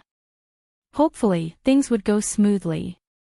But at this time, suddenly, there was a sudden clap of thunder. The sky that was originally gloomy suddenly changed. The light seemed to recede, and the sky became even darker. Evil wind surged. The sudden gust of wind blew the sand into the people's eyes. The procession stopped moving. They held the things in their hands tightly. There couldn't be any trouble at this time. The noise became louder and louder. Even the people felt that the weather was strange. At this time, there was a sudden clap of thunder. And the sound seemed to be ringing in their ears. Many people screamed, especially the women. Most of the people were a little uneasy. It was rare to see such a phenomenon, let alone on a day like today. The screams continued. The people who were guarding the two sides of the street retreated. Some people even shouted. A phenomenon from the heavens, destroy my Rong Chang. This voice was like a stone thrown into a calm lake, causing millions of ripples. Hua! Seeing that the people were uneasy and that someone was spreading rumors, the guards on both sides of the road unsheathed their swords. They had been warned by Gong Dai. If anyone dared to cause trouble on such a day, there was only one outcome, death. A phenomenon from the heavens, destroy my Rong Chang. A phenomenon from the heavens, destroy my Rong Chang. At the end of the road, a gray-robed man with a crazed expression suddenly walked out. His mouth was saying outrageous words, and his footsteps were disorderly as he walked straight towards the golden sedan. Some commoners hid at the side and looked over curiously. They thought to themselves that this person really wasn't afraid of death. Didn't he see that there were so many guards there? Where did you come from? How dare you spread rumors and create trouble here? The vassal at the front roared. Without hesitation, he ordered, Imperial guards, listen to my order. Take him down quickly. In an instant, 10 Imperial Army soldiers clad in silver armor leaped out from the Imperial Army and pointed their blades at the newcomers. Their auras were astonishing, and it was obvious that they were elite specially groomed by Gong Dai. Monster! It just so happens that the evildoers are wreaking havoc in the world, and lightning strikes from the heavens to warn the world. His voice was very loud and traveled very far. At such a time when everyone was in a state of panic, it really made the hearts of the uneasy commoners thump heavily. Was the princess a demon? Was that why God gave her a warning on the day she was reinstated? Take him down. The vassal frowned and quickly retreated after giving the order. The Imperial Army elites had already brandished their blades and engaged in a battle with the crazed man. But what was surprising was that the man's martial arts skills were extremely high. A rusty sword was being brandished by him in a casual manner, leaving no gaps for the wind to pass through. When Gong Yimo heard the commotion, she couldn't sit still. But she was stopped by the vassal who had noticed it earlier. Princess, on such a day like today, you can't come out until you reach heaven-seeking platform. Otherwise, those people will use the excuse of not following the ancestral teachings to make things difficult for you. The vassal continued, don't worry, the prince has countless elites under his command. He alone is no match for them. But he had underestimated the opponent's power. Under the attack of the man in gray, the Imperial army gradually lost. Under the flashes of the blades, they fell to the ground one by one, lifeless. The vassal was a little anxious and hurriedly signaled the rest of the Imperial army to move. When had the commoners ever seen such a cold massacre? The suppressed exclamations grew louder, and the people were even more anxious. At the same time, the heavens didn't let them off. The deep rumbling of thunder was incessant. In addition, the Imperial army that surged forward later fell to the ground one by one. Captain Gong was in an uproar, and his own people were beginning to feel uneasy. What kind of person was this? How dare he come alone to create trouble? The Imperial army quickly moved to the middle, blocking Captain Gong with their bodies, and protecting him from behind. If anything happened to the princess on such a day, they wouldn't be able to answer to the prince. The return of the evildoer will bring chaos to the country. Don't help the evildoer. After finishing off the last Imperial army that rushed forward, the crazy man pointed at Captain Gong with his sword and shouted as if he was persuading the people. At this moment, his clothes were as old as before, without a single bloodstain. He was forcing Gong Yimo to make a move. Gong Yimo's heart skipped a beat. First, it was the Empress Dowager who drugged her food. Then, she picked such a day where no one could see the mistake and found a peerless master to kill her. If she didn't accept the challenge, with this man's martial arts, even if she took him down in the end, many of Gong Dai's people would be injured or killed. At that time, blood would flow like a river, and it would be a disaster. But if she accepted the challenge, according to the rules of the ancestors, she could only appear at the heaven-seeking platform. If she came out now, she would leave behind something that those old antiques could use against her. Secondly, with so many layers of clothes, even if she wasn't poisoned, how could she fight? The other party's martial arts seemed to be on par with hers. In a dilemma, Gong Yimo suddenly smiled. There was a master behind the Empress Dowager. The Imperial army felt a chill in their hearts.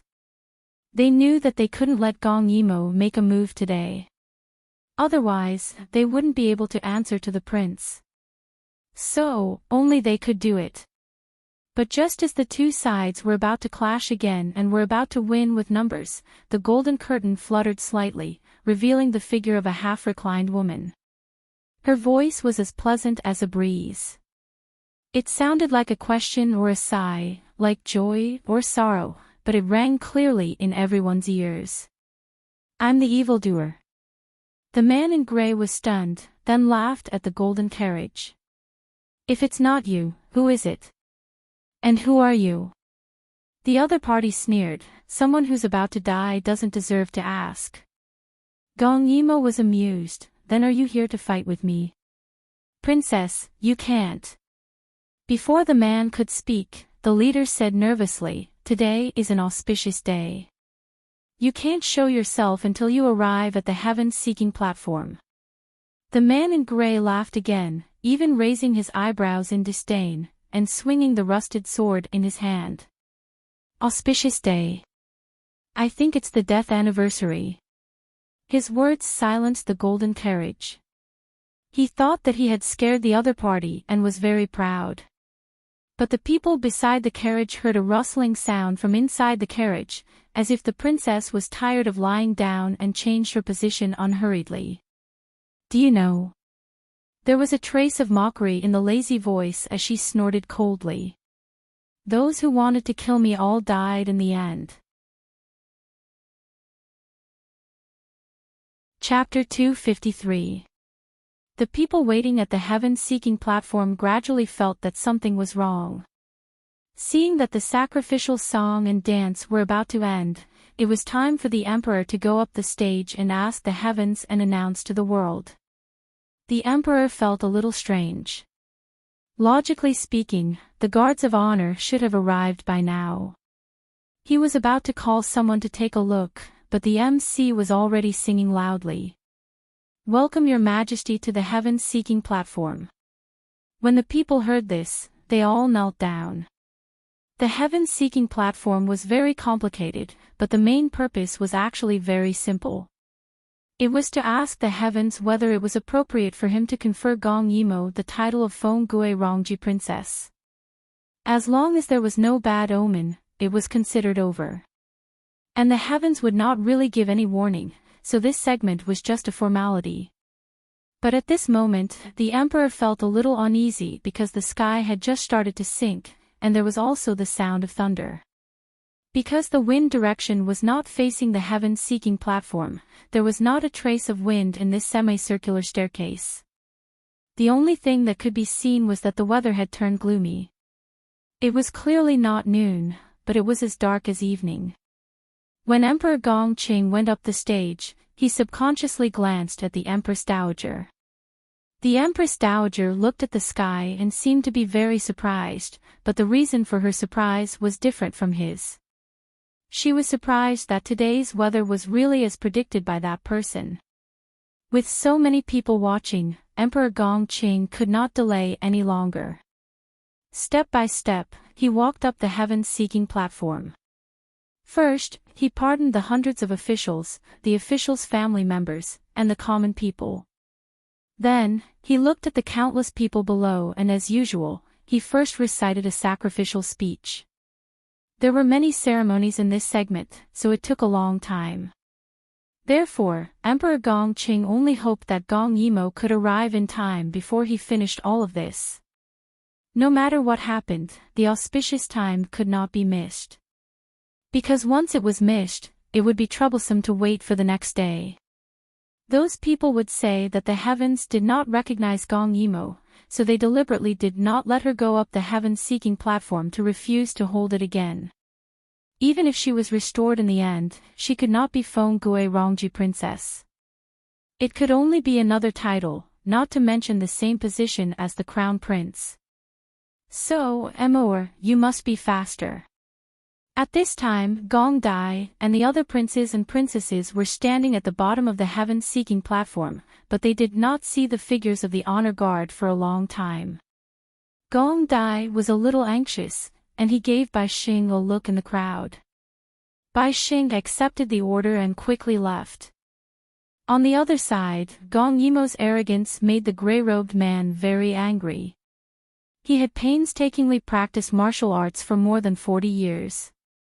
It was the first time he had been ridiculed by a little girl like this. Before he came, he had heard from others that Gong Yimo's martial arts were not bad. However, in his heart, he felt that no matter how good she was only 17. How much real ability could she have?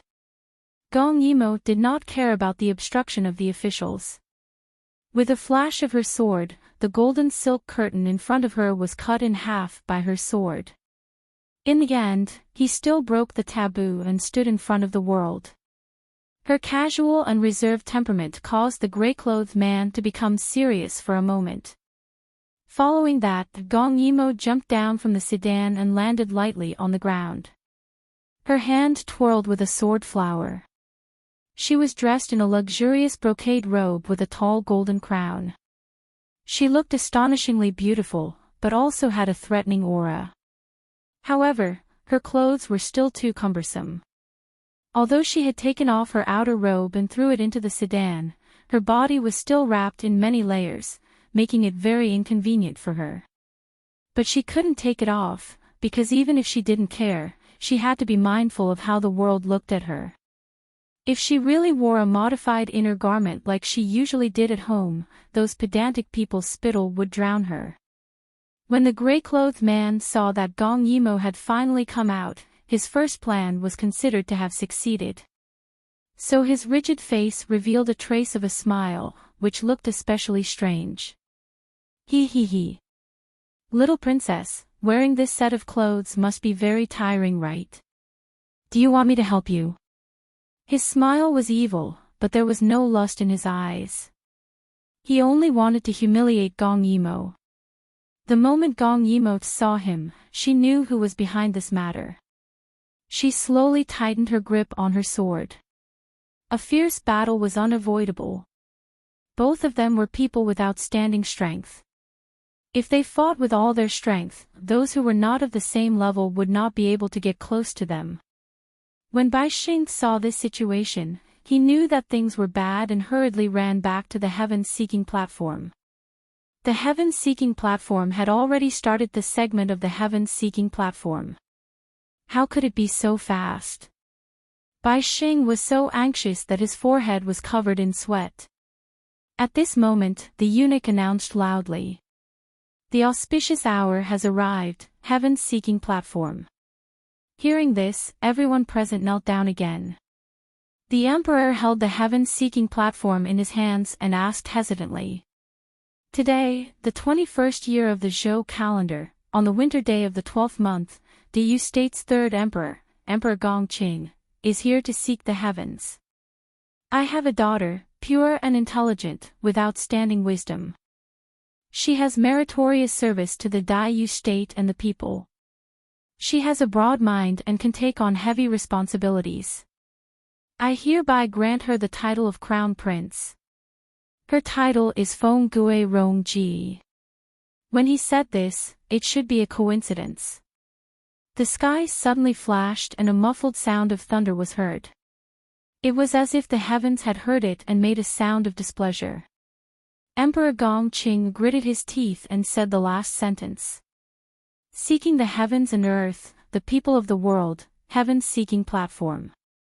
When the last few words were said, suddenly, a bolt of lightning lit up half the sky. The flashes of lightning seemed to be right in front of him. It caused many of the officials' family members to cry out in alarm. Before Emperor Gongqing could say anything to remedy the situation, the sound of thunder shook the heavens and earth. Emperor Gongqing's face sank as he looked at the sky seriously. At this moment, the Empress Dowager laughed proudly. Emperor, have you received the heaven's edict? When the officials heard this, their faces turned ugly. At this time, people more or less believed in such things. It was clearly an auspicious day, but the princess's coronation ceremony happened on this day.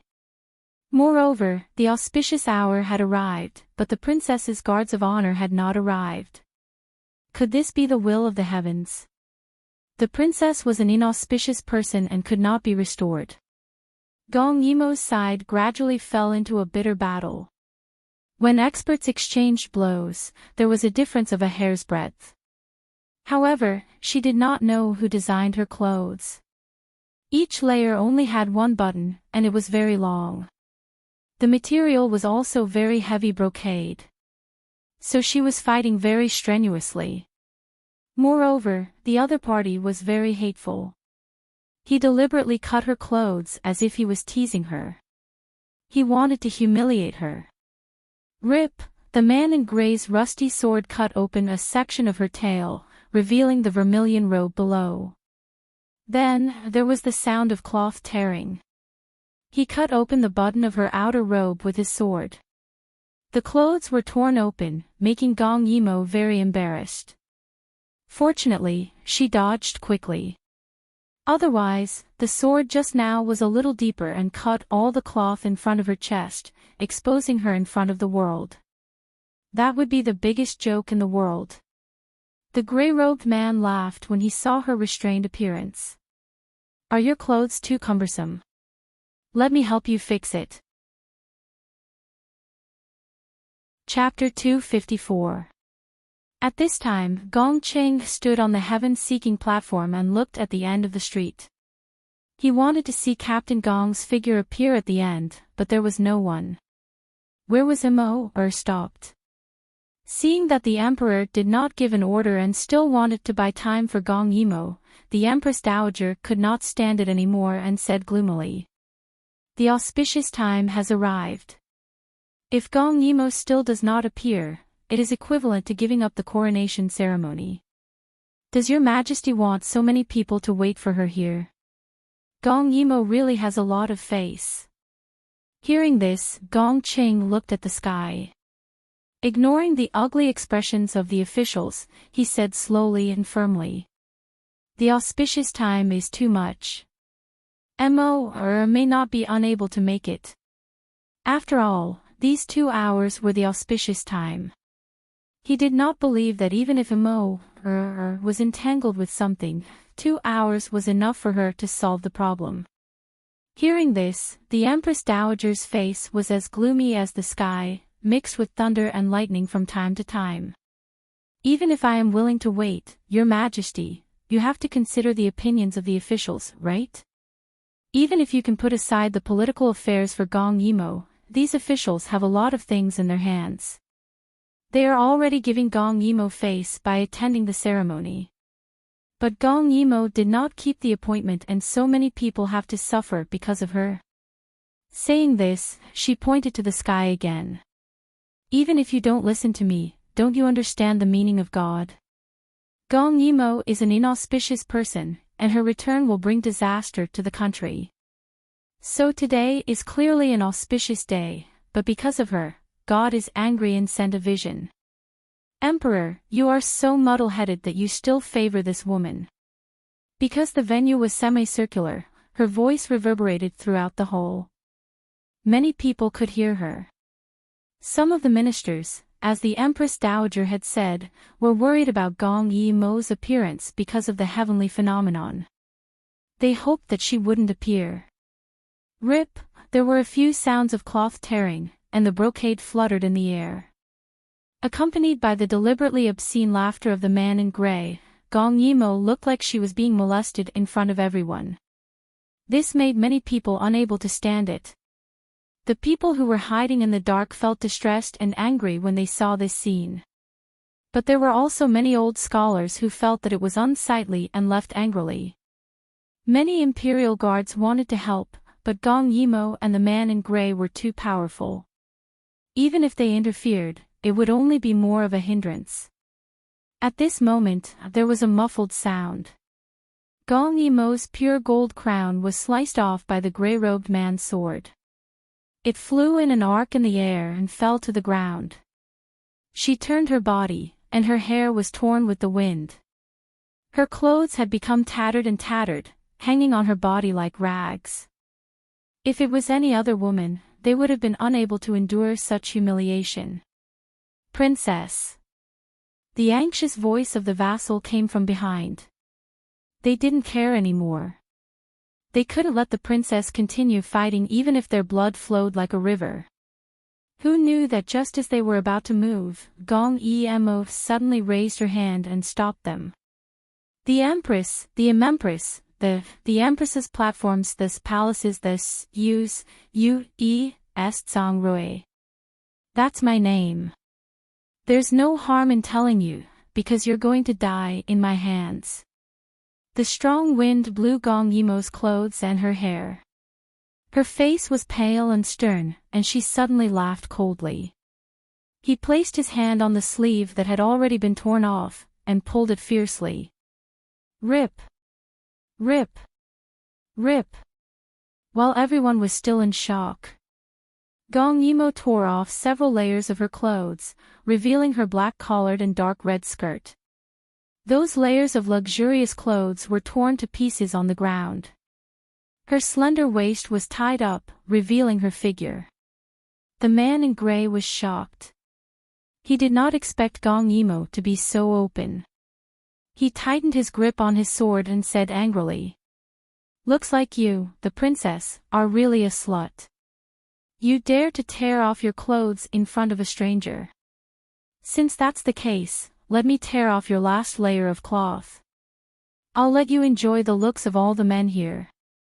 But he said this to make Gong Yimo angry. But how could Gong Yimo fall for such a despicable trick? Looking at the uneasy man in gray, she raised the hidden blade in her hand again.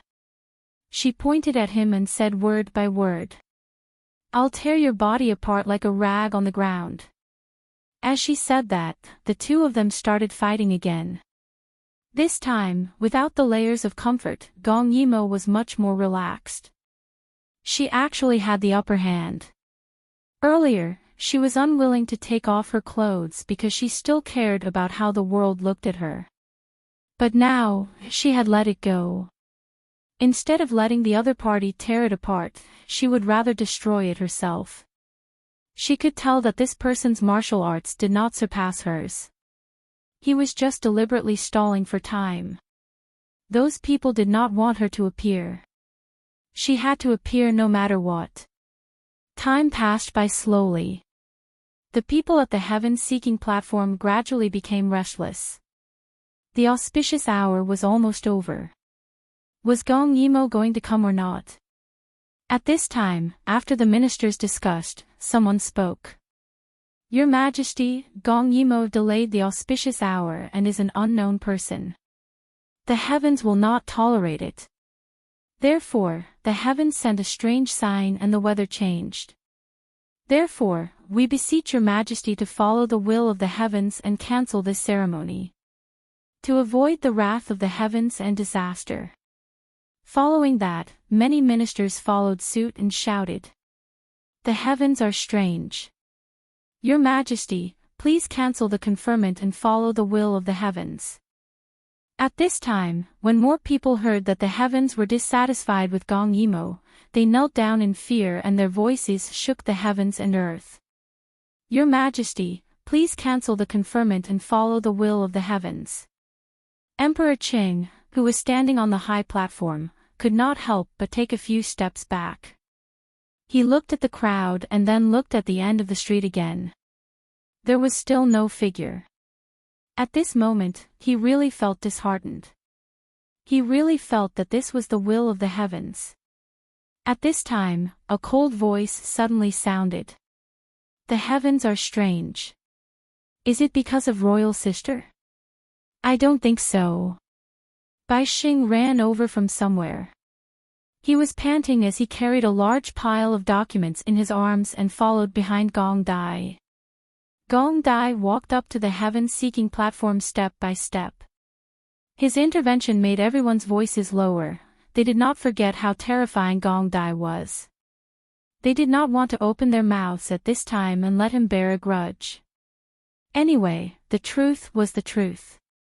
They did not believe that Gong Dai would be able to say anything. Gong Dai took the last step on the platform and bowed to the emperor. "Imperial Father, please be clear. On such an auspicious day, the heavens sent a strange sign. There is indeed a ghost. But whether this ghost is because of royal sister or some other evil spirit, Imperial Father will know with one look." Bai Xing quickly handed over the things in his hands for the emperor to read. While the emperor was reading, Gong Dai slowly turned around. At this time, although there was no wind, his black hair and robe fluttered due to the leakage of internal energy from his body. That murderous look in his eyes was like that of the king of hell. Everywhere he went, there was silence. Chapter 255. On normal days, he was always cold and calm, but no one expected that once his reverse scale was touched, he would be so terrifying. Over the years, the officials were used to his indifference, but this was the first time they saw Gong Dai's murderous look.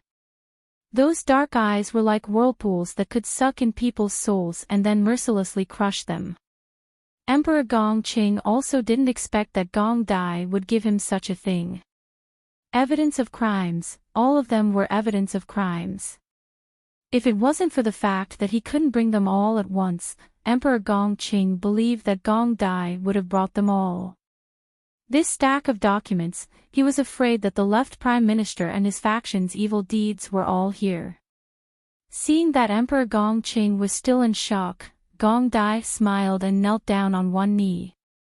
Imperial Father, taking advantage of this auspicious day, this son also wants to cleanse the imperial court in front of the world and restore the world's clarity. Imperial Father, please allow it. Emperor Gongqing looked at him with complicated eyes. After a while, he put down the booklet in his hand and whispered, "Allow." Gong Dai smiled and then stood up. His eyes coldly swept across the platform. The people in that direction all felt their backs go numb from his gaze, afraid that Gong Dai was looking at them. First, this prince wants to report the 4th-rank Grand Physician. On the summer solstice of the 7th year of the Zhou calendar, Grand Physician Su took advantage of the opportunity to leave the capital to forcibly kidnap a woman in Shanshui River town of Long County. The woman couldn't bear the humiliation and killed herself in front of the local yamen. Su Tyrant distributed countless wealth to cover up his crime and got away with it until now. I didn't. When the person was called, he was stunned for a moment, but then he quickly refuted subconsciously. How long ago was this matter?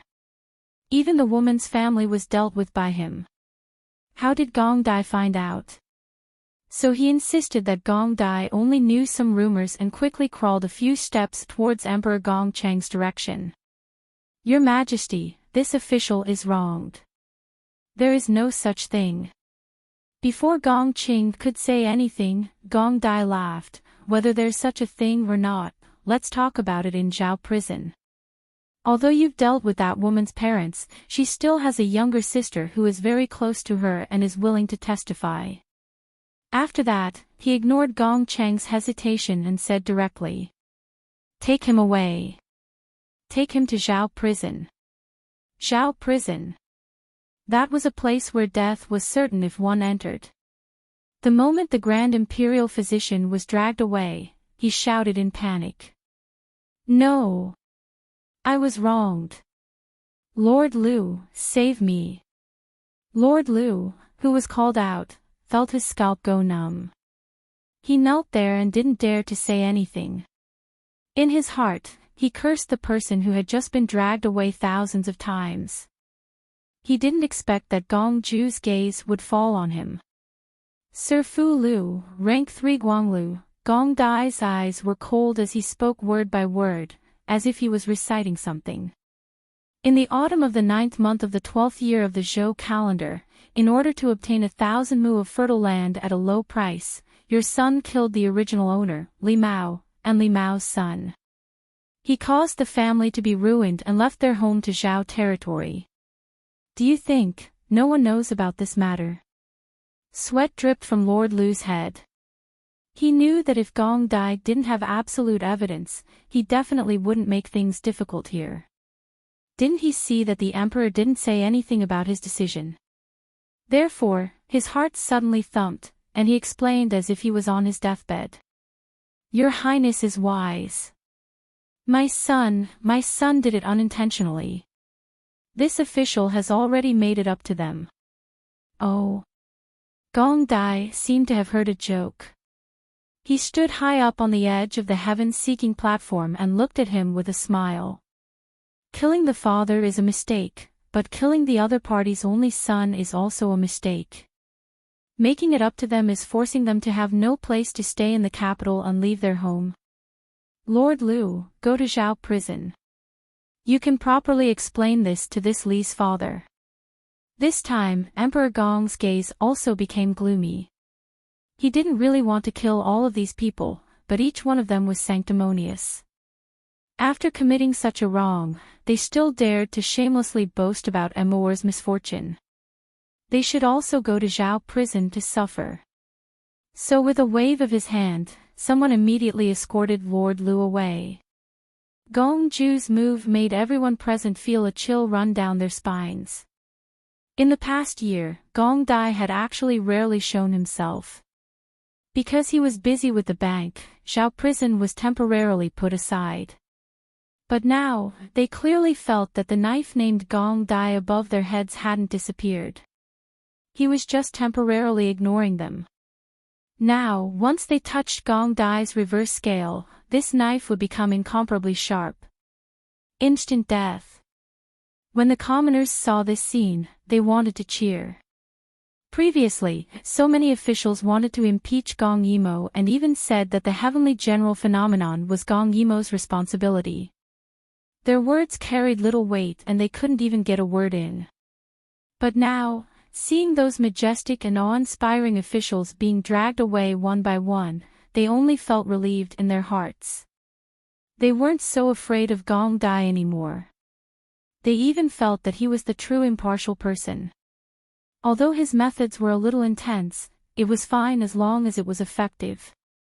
Gong Dai was silent for a moment. Many people were hoping that Gong Dai would stop, hoping that he was just dissatisfied with them targeting Gong Yimo and punishing them to warn the others. Now, they knew that they were wrong. Today, they would wait here for a day. They promised that they wouldn't say a word. Gong Yimo could be a princess whatever she wanted. They promised that they wouldn't have any objections. But Gong Dai didn't get angry easily. Once he got angry, how could he be appeased so easily? Punishing people to warn the others, only his soft-hearted royal sister would do such a thing. Since he was young, he remembered the words that his royal sister had unintentionally said to him. Don't make a move, keep quiet. Once you make a move, cut the weeds and eliminate the roots. Therefore, his slightly cold ink-black eyes once again landed on a person. Primary third-rank minister of the Secretariat, Lord Lu, that seemingly honest old man didn't seem to expect Gong Dai to call him by his name. After all, in the eyes of everyone, he was famous for being honest. Whether it was corruption, bribery, or bullying the commoners, he had never done any of it. So he thought that he had a clear conscience and bowed to Gong Dai. This official is here. Gong Ju looked at him with a smile, but the faint coldness in his eyes made him shudder. This prince remembers that you were born poor, right? Do you still remember where you got the money to go to the capital for the imperial examinations? His words surprised Lord Lu. He didn't believe that Gong Dai would be able to find out about such a thing. For a moment, he panicked. His palms were sweaty, but he still had a trace of hope in his heart. Your Highness, if you have something to say, please say it. Gong Dai raised his eyebrows slightly as he spoke slowly. You were born in a family of scholars in a small town in Ming County. Your parents died early, and you were poor from a young age. All of your family's income came from the child bride that your parents had arranged for you, Lady Zhao, when they were still alive. Later on, when you were successful in your studies, you wanted to go to the city to take the imperial examinations, but your family didn't have any money. In the end, it was your wife, Lady Zhao, who concealed her identity and sold herself to a brothel. That was how you earned your first money. Do you still remember this? Chapter 256. Gong Ju's words were like the sharpest knife, cutting into Lu Daren's flesh and blood. His face turned pale and his lips trembled. Gong Dai actually knew about this matter and even said it in broad daylight. For a moment, he didn't know how to refute. Gong Dai sneered, but his voice clearly spread to everyone's ears. You promised your wife that once you were in high school, you wouldn't despise her for being a withered flower. You would even formally marry her and compensate her for the suffering she had suffered over the years. So, she kept receiving guests and gave you all her money so that you could take exams again and again, make friends, and be in high school again and again. But in the end, how did you treat her? At this time, official Lu screamed. She was unlucky. He raised his head and made a solemn vow to Gongju. Not long after this official entered high school, she contracted that disease and was about to die. Otherwise, this official would have kept his promise. This matter, even if the heavens were broken, it was only Lu who was ungrateful and didn't constitute a crime. After all, one was willing to be beaten and the other was willing to be beaten. But Gong Qing didn't say anything, because with his understanding of Gong Dai wouldn't just expose the other party's despicable character. Sure enough, Gong Dai smiled. You're right, she did die of the disease, but this prince found out that after you entered high school, you didn't want to marry a prostitute. So, you spent a lot of money to bribe Nanny Zhou of Flower House and let her arrange for your wife, Madame Zhao, to serve a man with the disease. Sure enough, Madame Zhao soon contracted the disease and didn't have long to live. Gong Dai's words not only made official Lu's face turn ashen, but also made the people despise him. They didn't expect that the seemingly dignified and eloquent head of the secretariat was actually such a shameless and insidious man. Many of the women present looked at him as if they were looking at an animal. The sound of disdain was endless. But this wasn't the end. Gong Ju was the kind of person who wouldn't give a person a chance to rise again. It wasn't enough to beat him into the dust. Therefore, he added in a low voice, poor Lady Zhao thought that she was unlucky before she died, so she asked you to marry another noble lady as your wife. She hoped that she could see you one last time before she died. Unfortunately, you only cared about getting married and got the position through nepotism. She didn't get any pity from you even when she asked you to leave. She was even stopped by your new wife at the door many times and even sent to the officials. During the process, you didn't even show up once. Once these words were spoken, not only the commoners, but even the emperor was angered. Sometimes, he could tolerate some corrupt officials because no one was perfect. Their abilities were outstanding, so he would turn a blind eye to them. But now, how could such a person's character? He couldn't help but suspect this point.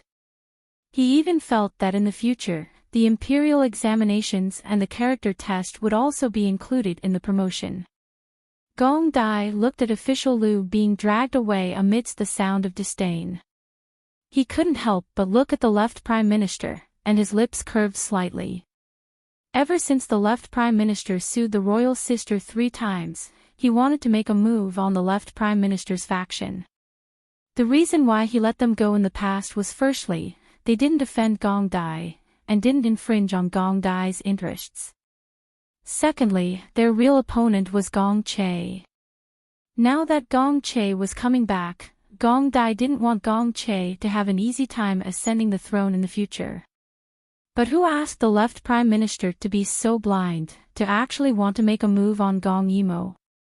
Now that his left and right arms were chopped off, how would he feel? Would he feel good? Whether the left prime minister was in pain or not, he didn't know, but the people were really happy.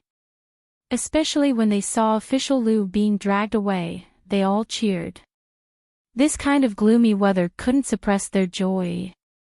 Beat up those evildoers who were at large. Was there anything more delightful than this? But this wasn't the end. Gong Dai tilted his head slightly, and looked at the standard first-rank Grand Military Officer Zheng. At this moment, Gong Yimo's side was in a different situation. The man in gray was covered in countless bloody wounds, crisscrossing.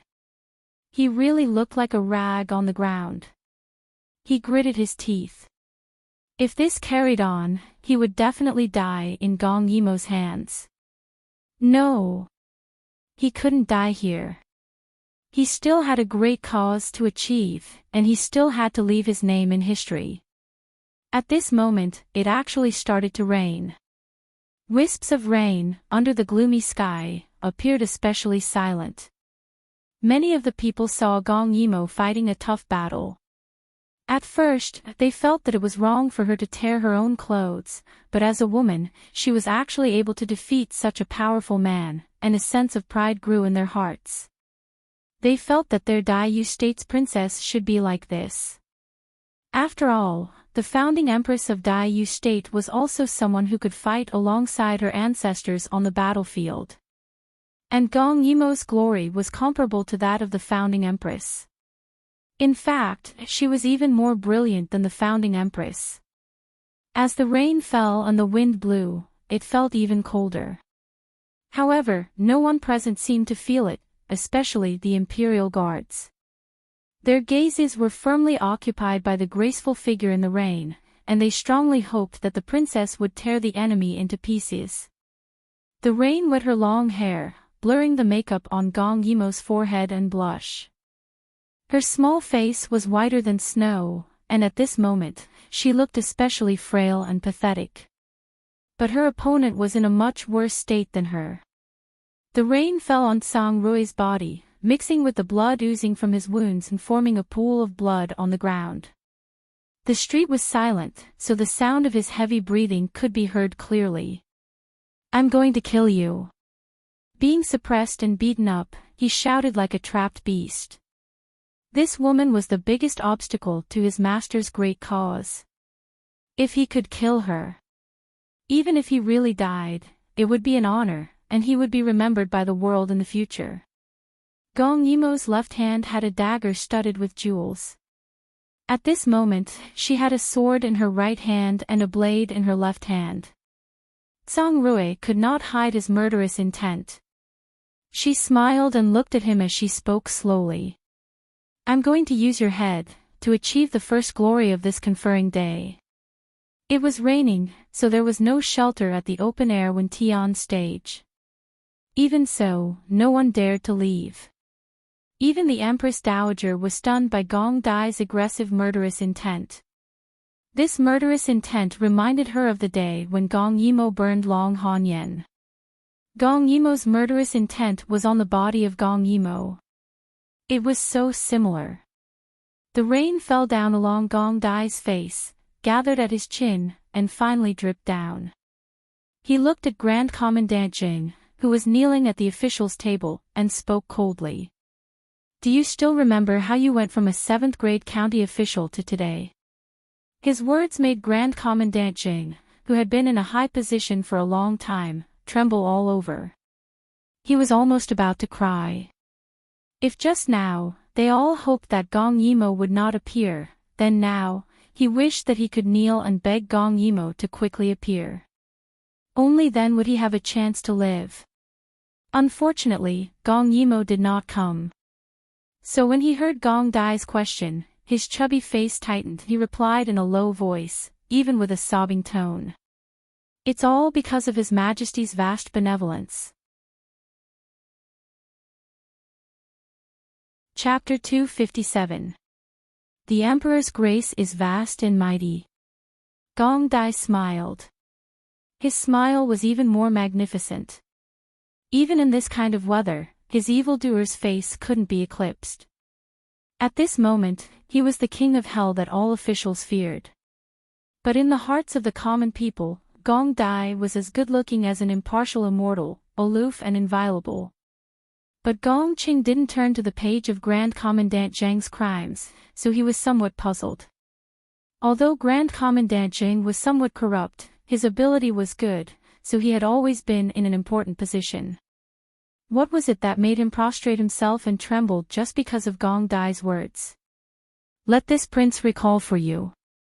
Gong Dai said unhurriedly, "At that time, you were just a small 7th-ranked official in a county of Huai River. Because you didn't reinforce the dikes, a lot of fertile fields were flooded, and a lot of livestock died. Because of your improper handling, a plague broke out. You haven't forgotten this matter, have you?"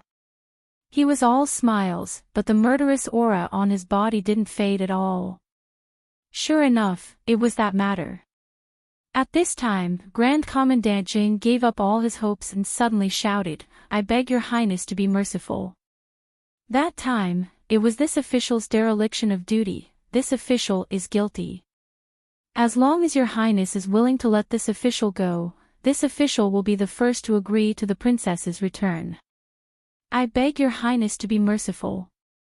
Gong Qing felt that his face was lost. He made a mistake, and as long as he switched sides to Gong Yimo, Gong Dai would let him go. Even the left prime minister wished he could block his mouth.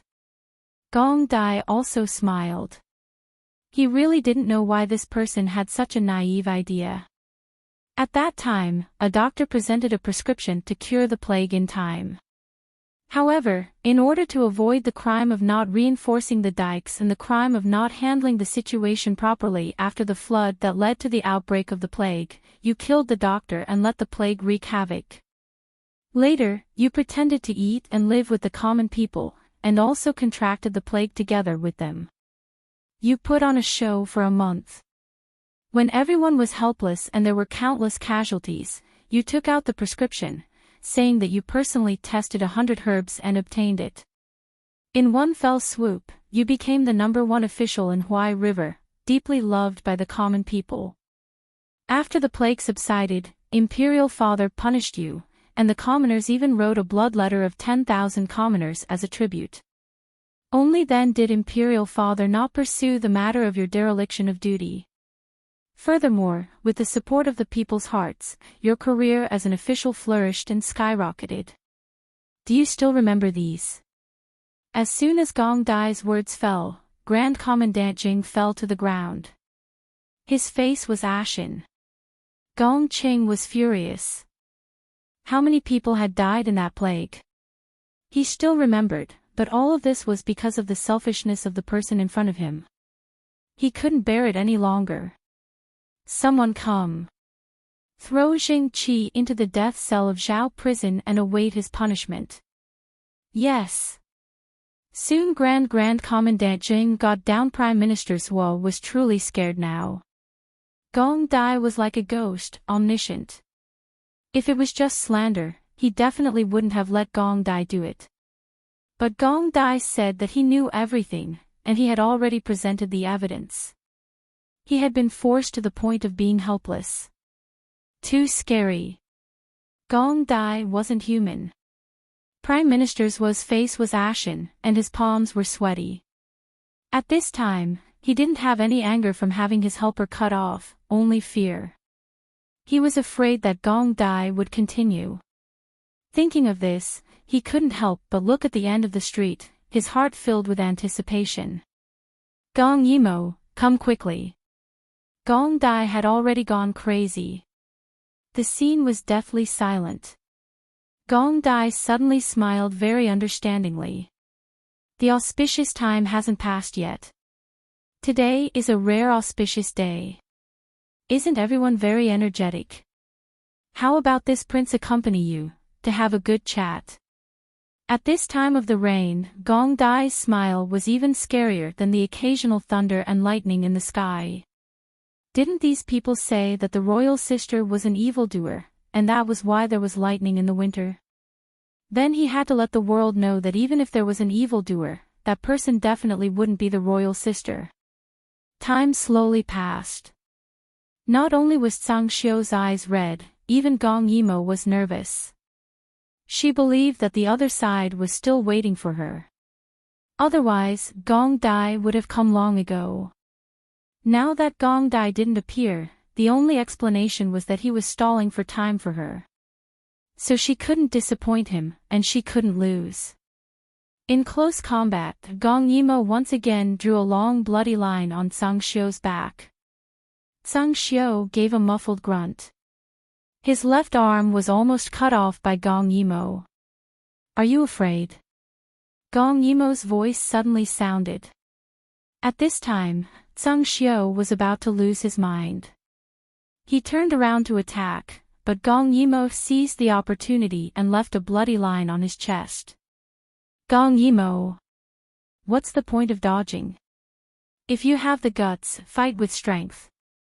He shook his head left and right, his eyes red.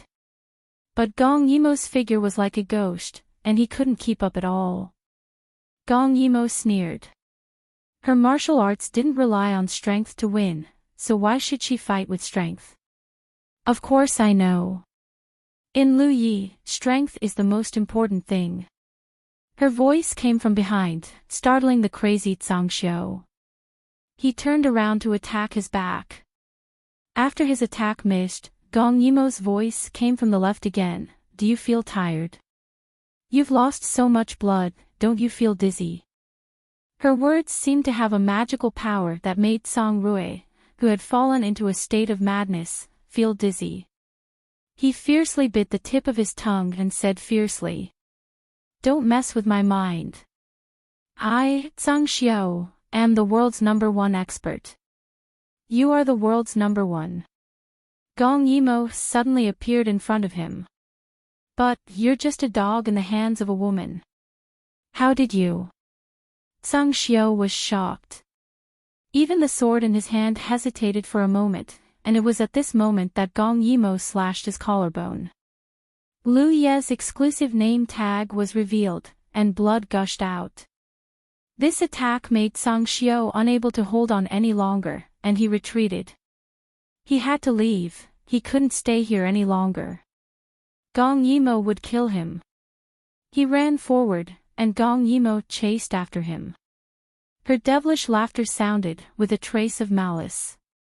Not only do I know that you're Lu Ye's man, I also know that your young miss who is proficient in heaven-earth-void techniques must be nearby.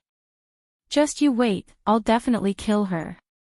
Her words deeply provoked Zhangxiu, and his body froze. He suddenly turned around and used his fastest speed to slash at Gong Yimo. I'll kill you, you slut. Puchi. The light of the blade flashed in an instant. He blankly rushed forward a few steps, and a bloody wound was left on his neck, gradually widening. How could this be? He was clearly the world's #1. Gong Yimo walked step by step behind him. Her hidden blade was still stained with blood, but it was quickly washed away by the rain. At this moment, a bolt of lightning flashed across the sky. It illuminated her face, making it snow white.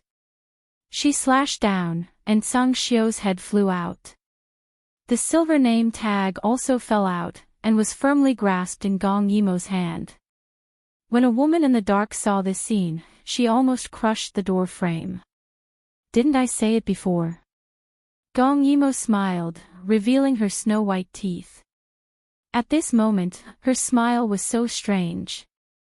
She raised the chain of the name tag high, and the silver tag swayed in the air, still stained with blood. At this moment, her eyes were shockingly bright. The world's #1 expert? This is my first glory after being reinstated. Chapter 258. When Gong Yimo came back with Song Rui's head, she walked very slowly as she was exhausted. At this moment, there was another flash of lightning, making her look as terrifying as a ghost. She was dripping with water and her black hair stuck to her body. Her black collar top stuck to her skin, exposing her curves from head to toe. She was in a sorry state. She stood in front of the sedan and swept her cold gaze across the palace team. There must be a spy among them. But it didn't matter. Since she had already come this far, she didn't mind being more high-profile. The official was completely stunned. He didn't expect such a powerful person to die in the hands of Gong Yimo. So when he saw Gong Yimo coming back, he quickly went forward and said with respect, "Princess, let's set off quickly. There's not much time left." 2 hours wasn't too much, but it wasn't too little either. Gong Yimo replied with an and flew into the sedan. Once she sat down, the official heaved a sigh of relief and shouted, "Set off." Even if everyone was afraid of Gong Yimo, they could only stand in their positions. But now that it was raining, there was no need to scatter the flower petals. The official didn't have any other thoughts. As long as the journey was smooth, he would be thankful. Gong Yimo could finally take a breather. Now, she was drenched. She took out a handkerchief and wiped off the smudges on her forehead and lips. As she calmed herself down, she thought about the whole thing. The rain outside was getting heavier, the winter thunder was continuous and unending. Even if the people present didn't say anything, they would be in a state of panic. So this was supposed to be a joyous occasion, but because everyone was crying, it was as if they were sending off a spirit. A strange phenomenon from the heavens. Gong Emo had also encountered this day in her past life, but she didn't care about such things. Nothing major happened on this day in her past life, so even if the weather was strange, it was nothing more than a topic of conversation after a meal. Once it was mentioned, it was quickly forgotten. So, she didn't remember the exact date and didn't know that the Empress Dowager had chosen this day. But when she saw Tsang Rui, she knew the reason. It was that woman. The woman who was said to be proficient in heaven-earth-void techniques and married King Lu Yi. She was here too. This Daiyu state was getting more and more lively. Thinking of this, she closed her eyes and rested. Thunder rumbled in the sky. Just as the guard of honor was about to reach the last road, the lightning that had been brewing in the sky finally exploded. A glaring light flashed past, and a lightning bolt struck down diagonally as if it had grown eyes. The thunder was deafening, drowning all the screams. The lightning was too close. In the chaos, there was a loud crack. They couldn't see anything. The people in the group screamed and fled in all directions. The Imperial Guards could not control the situation and the scene was in chaos. The eunuch carrying the palanquin had no choice but to dodge because the lightning bolt was too close to him. The sedans to the chairs, twos to the chair. This S is twos to the chair to the chair to the chair. The golden lotus-shaped sedan chair fell to the ground with a bang, stirring up a cloud of dust. Gong Emo was first shocked by the lightning. Then, as the sedan chair fell, she accidentally knocked her head on the jade table in the sedan chair. Blood flowed out. When the people in the dark saw the palace guards running away, they finally revealed a smile. The noise also made Gong Emo stand up while enduring the dizziness. The moment she came out, she saw this two's death. Hers body was charred, and this too was also burned. Gong Emo's sharp eyes suddenly noticed that after this too was split open, the pillar was shaped like a needle. It was made of pure metal. So they had made this too pointed. It was to attract lightning. At this moment Gong Emo couldn't help but be convinced by that person. First, it was the poison, the layers of clothing, and then this to make the lightning rod. This guard of honor must have been tampered with many times. At this moment, someone suddenly shouted from afar. Evildoer has appeared. Punishment from the heavens. In the chaos, Gong Emo couldn't find the source of the voice at all. The vassal was even more perplexed. They shouted loudly for the palace guards to not panic and continue with their duties. The sedan chair moved forward. At this moment, a palace guard who was originally carrying the sedan chair sat on the ground. He was so scared that his face turned pale. I don't want to carry the sedan chair. She's an evildoer. If I send her to heaven's platform, I'll be sentenced to death by the heavens. This is the will of the heavens. He wanted to say more, but Gong Emo's sword slit his throat. He fell backward and died with his eyes wide open. At this moment, Gong Emo had already gotten down from the sedan chair. Her forehead was stained with blood, and she looked extremely scary under the rain. When she turned around, all the palace guards seemed to be frightened by her gaze. Perhaps they were really afraid that she was an evildoer, so they kept retreating. Gong Emo held the sword in her right hand and Tsang Rui's head in her left hand. She smiled faintly. With such a guard of honor, if they didn't dare to leave, she didn't want to sit there. Who knew what other tricks there were? It didn't matter if they didn't leave. Even if the heavens really obstructed them, it didn't matter. Because she was definitely going. Sending assassins, attracting lightning to kill people, and spreading rumors to mislead people. What other tricks do you have? Just use them. Today, she would climb to heaven's platform even if she had to crawl. Seeing Gong Yimo turn around and leave, the officials and imperial guards were stunned. Princess. Wait. You can't go without a guard of honor. The officials hurriedly shouted. Without a guard of honor, it was not legitimate. She would definitely be criticized by the officials. Even if she ascended to heaven's platform, they would not admit it. But no matter how much he shouted, Gong Yimo had already run far away. At this moment, many commoners poked their heads out with complicated expressions. Whether it was the man in gray blocking her way, the lightning, or the rumors, Gong Yimo was humiliated, but she still killed the man. Even if the heavens blocked her way and spread rumors, she did not give in. Not to mention a woman, even a normal man would not be able to take it when faced with such a series of setbacks and being called a demon by others. But not only did Gong Yimo withstand it, she even went against the flow time and time again. Even now, she was defying the heavens. Such a woman, was she really an evildoer? Many people had this question in their hearts. If such an indomitable and unyielding woman was an evildoer, then what were the others? Bedbugs. Many commoners went out with umbrellas. They also wanted to go to heaven's platform to take a look. If she was really an evildoer, if the heavens really did not want Gong Yimo to be restored, then even if she ascended to heaven's platform, the heavens would not let her off. So they all wanted to see the results of today's coronation ceremony. Chapter 259. Lightning flashed, thunder rumbled, cold wind and torrential rain. This celestial phenomenon was so strange that people couldn't help but suspect that all of this was related to Gong Yimo. But where was Gong Yimo? Gong Dai estimated the time.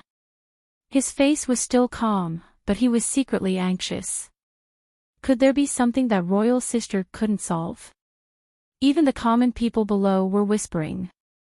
The voices of discussion added together were very loud, even covering the sound of the rain, so Gong Dai could hear it clearly. After missing the auspicious hour, even if the left prime minister's faction didn't dare to say anything, those upright and plain-spoken ministers wouldn't let Gong Yimo be so capricious. Except for the people in the imperial palace who had palace servants holding umbrellas, the ministers' clothes were all wet. There were so many officials, so many family members, and common people waiting here. If Gong Yimo didn't appear after the auspicious hour, they wouldn't give up until she gave them an explanation. At this time, the rain was getting heavier and heavier, like a torrential downpour. Even if the common people could bear it and didn't leave, how could the women of the officials bear it? The Empress Dowager didn't dare to look at Gong Dai, nor did she dare to speak, so she instigated Imperial Concubine Long to speak. They were fine, there were palace servants holding umbrellas, so Imperial Concubine Long wasn't very anxious. But after thinking about it, she still asked the person beside her to speak. Your Majesty, the auspicious hour is almost over.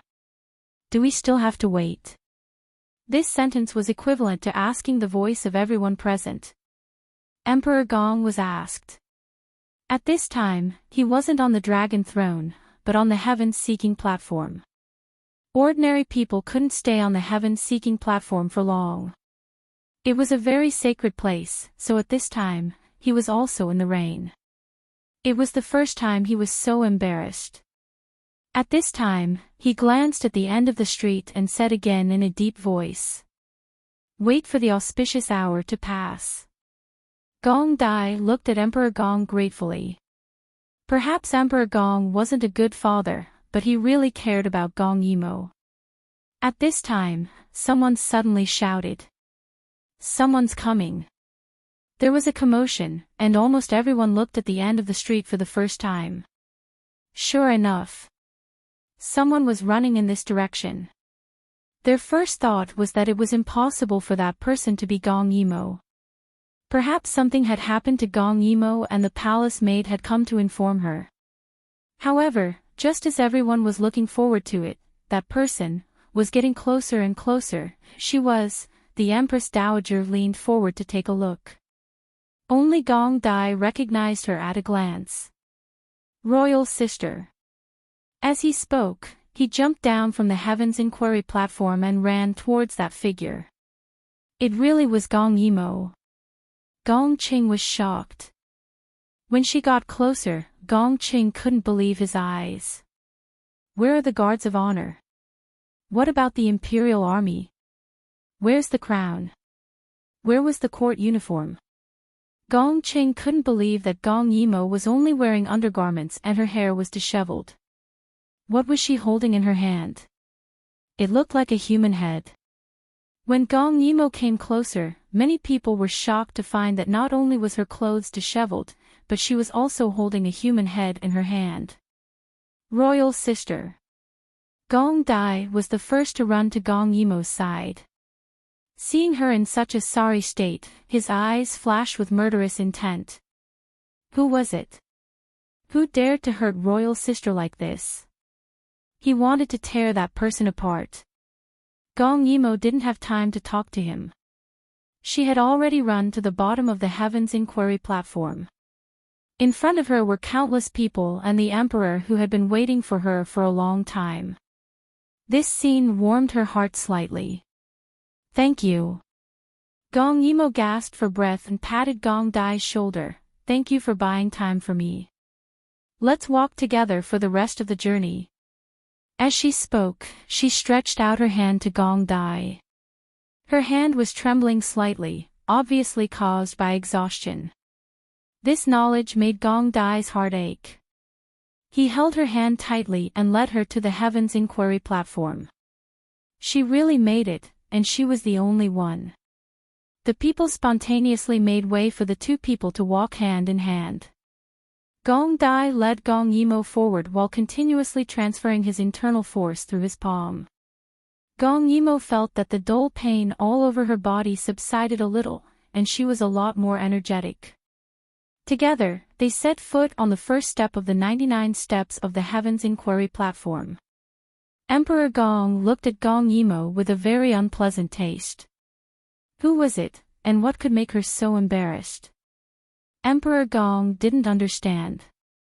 But her stubborn little face was full of determination. Even if she was in a sorry state, she was still the most dazzling person in the world. When she stepped on the last step, she took a deep breath and then knelt down in front of Emperor Gong. Father, this son came late. Not late, not late.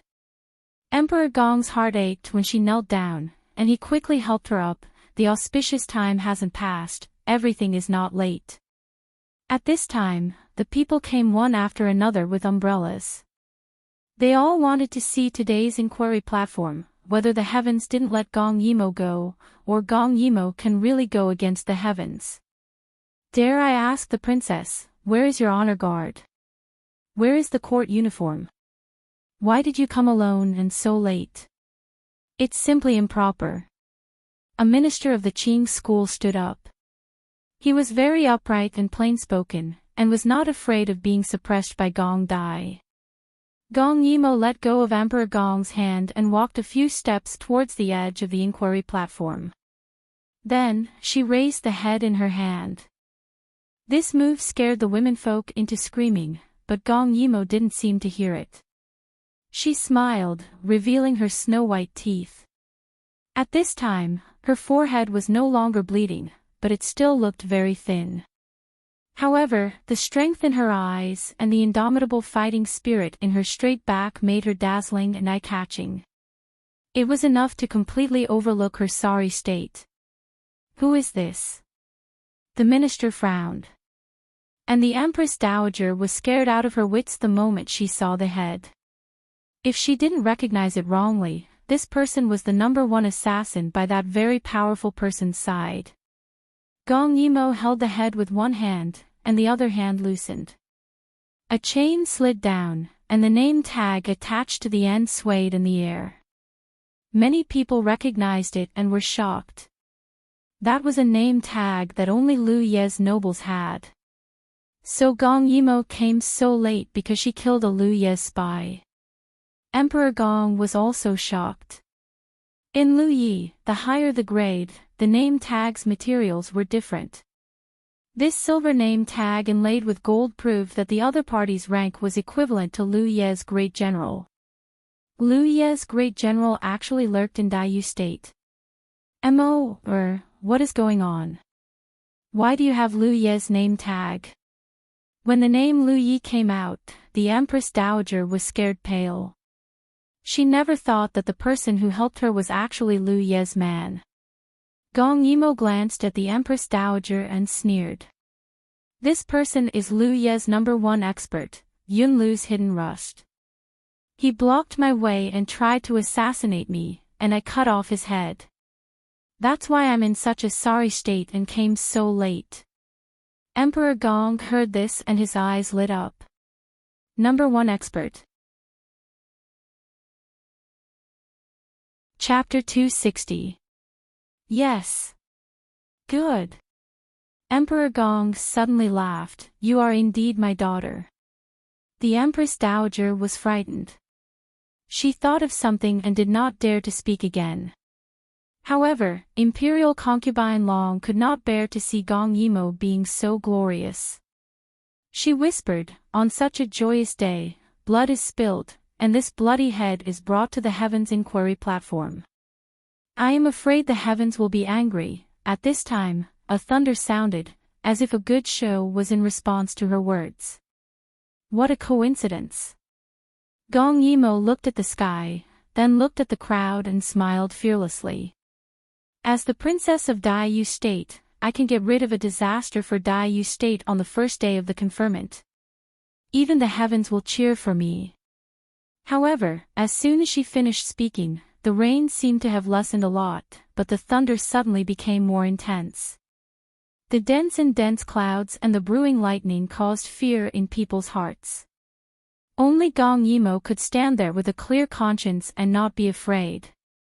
Even Emperor Gong, who was standing on the stage, was a little suspicious. Did he do something to make the heavens angry? Let's begin. Seeing that everyone was convinced by Gong Yimou's fearless expression, Emperor Gong was afraid that the weather would change again, so he urged in a low voice. Everything else could be discussed later, but the conferment must begin quickly. Otherwise, the auspicious hour would be over soon. Gong Yimou naturally knew the importance of the matter. She placed Song Rui's head on the only altar in the center of the platform, knelt on one knee, and swore loudly. I, Gong Yimou, swear here.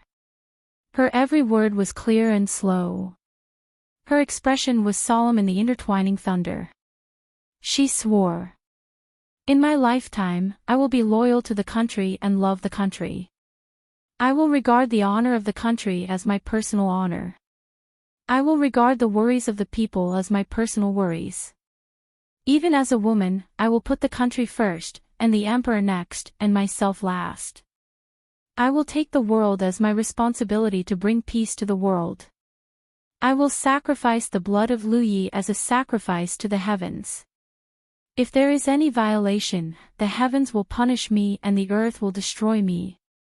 Gong Yimou's oath seemed to have some kind of mysterious power that made the thunder in the sky go crazy, and the sky turn purple. But at this time, no one cared about the sound of thunder. They were all shocked by her oath. That small body seemed to have an endless amount of power. Open and aboveboard, unafraid of heaven's wrath, unafraid of God's punishment. Everyone was deeply affected, and boundless lofty sentiments were born in their chests. Good. Good. All right. Gong Qing used the word good 3 times in a row. At this time, just as he was about to ask Wendian to continue, someone below shouted with inner energy. What's the point of being so dignified? Heaven and earth do not tolerate it, sending down heavenly thunder to destroy the ceremonial procession. Do you think that a few words can cover it up? Gong Dai's eyes immediately locked onto the crowd, but there were too many people below, and it was raining. Other than being able to lock onto the direction, he couldn't find out who that person was. Sending down heavenly thunder to destroy the ceremonial procession. What was going on? At this time, the Imperial Guards also arrived, but they had a good impression of Gong Yimo, so they didn't speak carelessly. Many people who were here from the beginning didn't know, but later on, the people couldn't help but tell them that the reason why Gong Yimo came to the heaven-seeking platform alone was because her ceremonial procession was struck by lightning. The people's hearts were in chaos, and no one dared to send her here.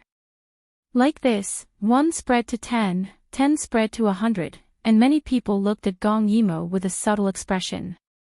Coupled with the increasingly frightening lightning in the sky, it was hard for them not to believe it. Heaven really doesn't like Gong Yimo. Is Gong Yimo really a demon? Everyone was doubtful in their hearts. At this time, Gong Yimo suddenly smiled. She stood up, slowly turned around, and looked at Wan Min.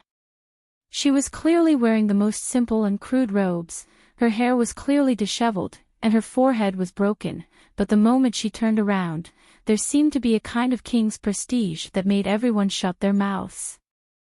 They looked at her, but didn't dare to look at her. Heaven doesn't like me. Gong Yimo smiled. At this time, the rain had almost stopped, but the thunder was getting louder, like a thunder dragon turning over, tearing the sky apart. Under such circumstances, her voice was still able to transmit her emotions to everyone's ears. Everyone was afraid of Heaven's anger and wanted to run away, but at the same time, they were shocked by her imposing aura and stood rooted to the ground, their hearts trembling. She raised her head and smiled at the sky, her eyes were filled with undisguised murderous intent. That murderous intent that seemed to have a substance that could reach the sky made everyone present feel like they were hearing the cries of resentful ghosts. That was a kind of blood-curdling scream that made people's scalps tingle, but when they listened carefully, they couldn't hear anything. At this time, Gong Yimo spoke. She pointed to the sky, her aura was astonishing, and she laughed loudly. Look carefully. Today, I, Gong Yimo, will restore Rongji. Whether heaven likes me or doesn't like me, I can only obey, there is no choice. After she finished speaking, the sky let out the loudest bang of the day.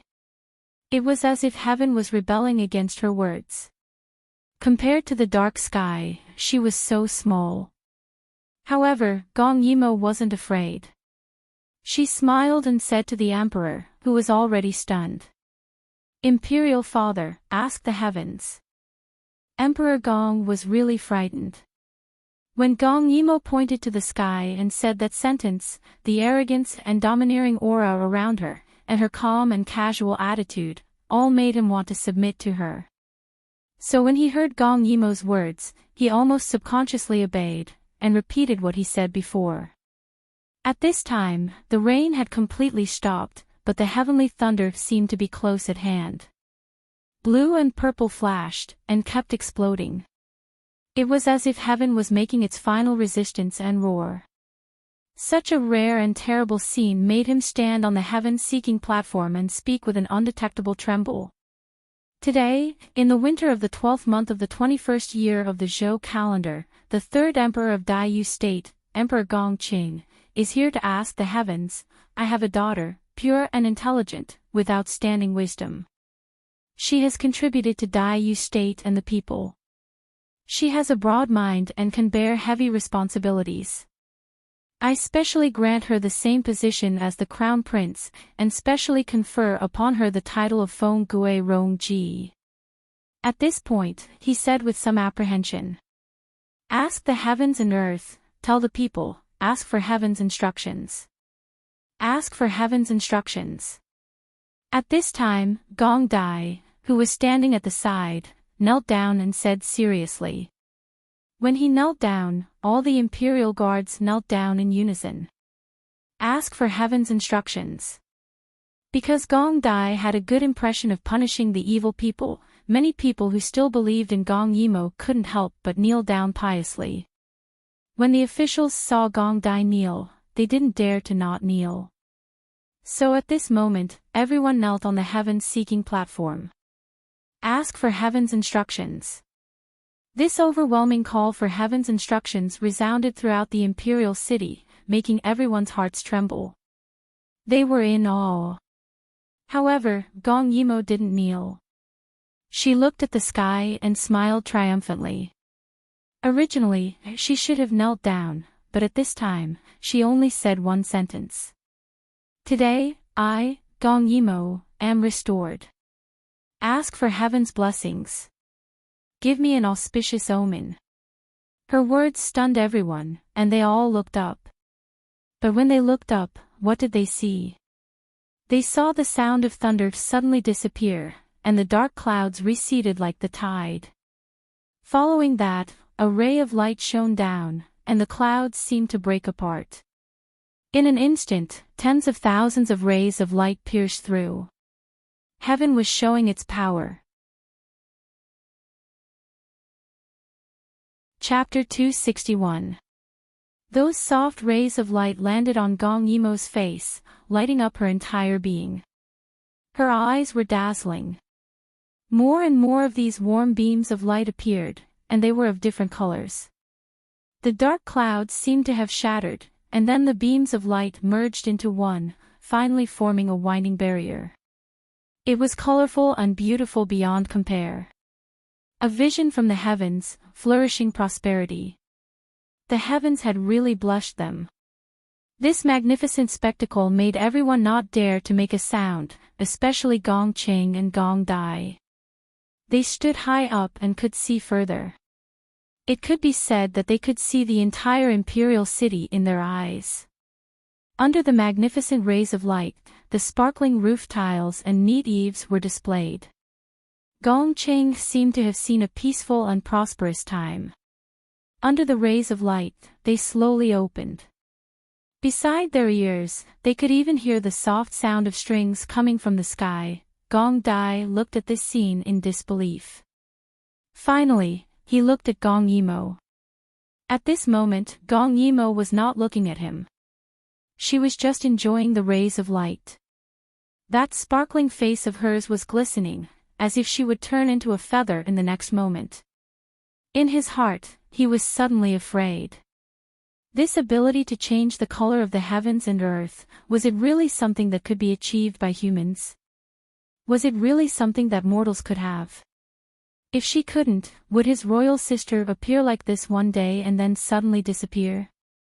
No, he could not allow this to happen. Gong Yimo saw that everyone was stunned and finally felt relieved. In her previous life, when the vision from the heavens descended, although she did not care, she still heard the idle chatter of people. The general idea was that the sky was originally covered with dark clouds and thunder, but after the rain stopped, in just a moment, thousands of rays of light burst out. It was a pity that the magnificent rays of light only appeared for a moment before it was gradually replaced by the sun. Therefore, in her previous life, Gong Yimo missed it and did not see the magnificent scene that they were talking about. But this time, she did not miss it. She watched as the rays of light gradually faded and were gradually replaced by the sun. This magnificent world was as clean and fresh as if it had been washed clean. She took a deep breath and sighed. Then, a strange smile appeared on her face. Sure enough, it was an auspicious day that was hard to come by in 100 years. That woman was probably going to explode from anger. So what if she was proficient in heaven-earth profound techniques? Could it be compared to her, the reborn prophet? Ha ha ha ha. She finally couldn't hold back her pride and laughed loudly. When she smiled, everyone seemed to wake up from a dream. Now that the sky had cleared up, everything that happened just now seemed like a dream. The heavens had not only acknowledged Gong Yimo, they had even blessed her. What is this? This was a miracle. At this moment, everyone kowtowed spontaneously, and the eunuch standing at the side seized the opportunity to shout. Congratulations to the princess on her return. Heaven's blessing, glory to the world. The commoners hurriedly followed suit and shouted. Congratulations on your return to the throne, princess. Blessed by the heavens. Glory to the world. Heaven's blessings, ultimate glory, the world. That voice traveled far and wide, allowing everyone in the imperial city to hear it clearly. After the eunuchs and the commoners shouted 3 times, a smile finally appeared on their faces. The ceremony is complete. Wah! The people were boiling with excitement. With this decisive word, the ministers also knelt down to express their recognition. They sang in unison amidst the deafening cheers. Congratulations to the princess on her return to the throne. Princess's fortune is prosperous, unparalleled in 100 lifetimes. Truly unparalleled in 100 lifetimes. No, such a grand scene was hard to come by in 1,000 years. Impossible. Impossible. The Empress Dowager was shocked by the scene in front of her. That woman who was like the moon surrounded by stars, who stood on the high platform and calmly accepted the admiration of the people, who even the heavens had no choice but to obey her decree to bestow good fortune, was she really just a bastard child whose father was already dead? Why was it completely different from what she had expected? Emperor Chong was awakened by the cheers of the commoners and regained his senses. He looked at the daughter in front of him with a complicated expression. This was his daughter. This honor belonged to Dai Yu State, to him, and to the people of the world. This moment would be recorded in the annals of history and be passed down for generations. The earth-shattering cheers made the entire imperial city as lively as the new year. Who else in this world could change the face of the heavens and make the thunder lose its color? Only the princess. And this princess belonged to Dai Yu State. She would forever be the glory of Dai Yu State. Hua Zhou Wuyo almost vomited blood. She looked at the woman on the high platform. Her beautiful face was almost distorted. Impossible. She had clearly predicted that the weather would be strange today. She had even lost one of her most powerful generals because of this. Why did it end up helping that woman in the end? Thinking of how much the king valued this woman, she could only be glad that the king did not see this scene. Otherwise, the king would be even more curious about Gong Yimo and even more disappointed in her. But what she did not expect was that if she could sneak into Dai Yu State, so could King Lu Yi. That person was even in the attic not far from her, smiling as he watched the scene in front of him. That pair of deep eagle-like eyes were filled with interest. His eyes were actually that kind of blue that was tinged with purple, like the most beautiful gemstones in the world. It was impossible to take one's eyes off them. Interesting. This Dai Yu State was really getting more and more interesting. Compared to Gong Yimo, their Lu Ye's goddess Hua Zhou, who had been praised to the heavens by those people, was not even worth mentioning. How interesting would the expressions on those people's faces be if they knew? King Lu Yi stared at that woman and thought to himself. Gong Yimo seemed to sense something and raised her head. Their gazes clearly did not meet, but they seemed to have collided intensely. This made Gong Yimo frown slightly. Who was spying on her? King Lu Yi was even more surprised. His handsome face was hidden in the shadows. The corners of his mouth curled up slightly, revealing a provocative smile. What a powerful woman. She was like a wolf in the grasslands or an eagle in the sky. No one could be careless in the slightest. The following process was very smooth. The officials congratulated Gong Yimo, the emperor and empress gave their blessings, and the emperor, who was extremely happy, waved his brush and added a secondary title, Gugua, to her title. This was not the end. The empress also gave her a secondary title, which was the word De. Gong Yimo was ranked 7th, but with the word De, she was ranked 1st among the princesses. Her complete title became Phong Gue Rong Ji Gu Gua Princess. She enjoyed the crown prince's consecration, and her status was equivalent to that of the crown princess. This was something that the officials did not expect. Normally, a princess title would only have 2 words, and the empress would have 4 words. However, Gong Yimo was the first princess to have a title with 7 words since the founding of Daiyu state. Her high status was capped with 1 step. Amidst this shocking honor, the crowning ceremony, which had been bustling for the entire morning, finally came to an end amidst cheers. Chapter 262.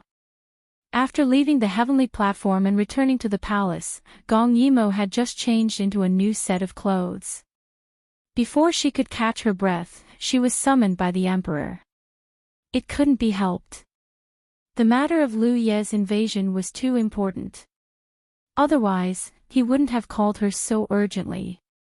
Gong Yimo naturally knew her priorities and hurried over. At this time, there were already many ministers gathered in the meeting hall. They had all gone home to change their clothes before entering the palace. Moreover, the way they looked at Gong Yimo was extremely strange, as if she was some rare object. What made her depressed was that Gong Dai also looked at her strangely. She couldn't describe it. If she really had to describe it, it was probably, he was thinking about whether to steam her and eat her, or braise her and eat her. Gong Yimo shook her head, shaking off these strange thoughts. Unfortunately, once Gong Yimo arrived, Gong Dai had to leave. Because he had exposed so many big cases today, so many people were waiting for him in Zhao prison. So even if he wanted to stay, he could only deal with the matter first. What he didn't know was that once he left, Gong Yimo felt her body lighten, as if some alarm had been lifted. There was an indescribable sense of relaxation. Emperor Gong waved at her. Come to Jin's side. Emperor Gong was generally happy today, because the heavens had sent an auspicious omen. This proved that Daiyu state would only get better and better. Because Gong Yimo, she was someone recognized by the heavens. Gong Yimo obediently sat on the seat beside him, looking like an obedient child. Where was the viciousness she had on the heavenly platform? No matter how you looked at her, she was a beautiful and luxurious princess. Gong Qing was very satisfied with her and asked with a smile, Emperor, do you know the background of the person you killed? Gong Yimo's expression became slightly more serious. That person called himself Zongxiu. I've heard of him when I was in Yuheng. His martial arts are very good and he is highly regarded by King Liu Yi. Most importantly, he is a retainer of King Liu Ye's fiancée, Hua Zhouwuyo. He is directly subordinate to the future Princess Liu Yi, Hua Zhouwuyo. Flower Boat Warriorless. Gong Qing must have heard of this name, because she was the goddess of Liu Yi, the protagonist of the annual sacrificial ceremony. Suddenly, Gong Qing thought of something and his eyes lit up. That means Hua Zhouwuyo is also in Daiyu state. Gong Yimo smiled. That must be so. Because Zongxiu never leaves her side, the possibility of her being in Daiyu state is very high. Gong Qing was a little moved. If he could capture Liu Ye's fiancée, then it would be a very good bargaining chip for the next matter. What's next? Naturally, it's the matter of the bank. Gong Qing had already decided to let Daiyu state and Yuheng trade, and unify the currency and banknotes. Then after Yuheng, it would be Yuheng and Liu Yi. After all, as long as the country's door is open, it's impossible to close the door to others. Therefore, this idea appeared when he decided to trade with Yuheng. But how to trade with the other 2 countries? Let's not talk about Yuqi first, because Yuqi's internal problems were endless. The puppet emperor colluded with General Jadeface to fight against Empress Dowager Yuqi. Such a chaotic matter, Gong Qing did not want to interfere. Liu Yi was also very troublesome. The current king of Lu Yi was different from the previous ancestors. Not only was his martial arts good, but his intelligence was also outstanding. After he took the throne, he made a lot of changes, and the country's strength had obviously increased. Speaking of this king of Lu Yi, although he had only been on the throne for a short 2 years, he was still very famous. Moreover, Gong Yimo and Gong Dai played a big part in his success. The previous king of Lu Yi was very pitiful. He was the brother of the current king of Lu Yi. Originally, it was not easy to secretly plot to attack Dai Yu state and gather 200,000 troops, but it was ruined by Gong Dai alone. Later, he wanted to find Yuheng to pass through, but it was ruined by Gong Yimo. The successive failures caused him to lose the support of the people. In the end, he was easily defeated by his own brother, and he did not even know how he died. Therefore, the current king of Lu Yi was quite scary.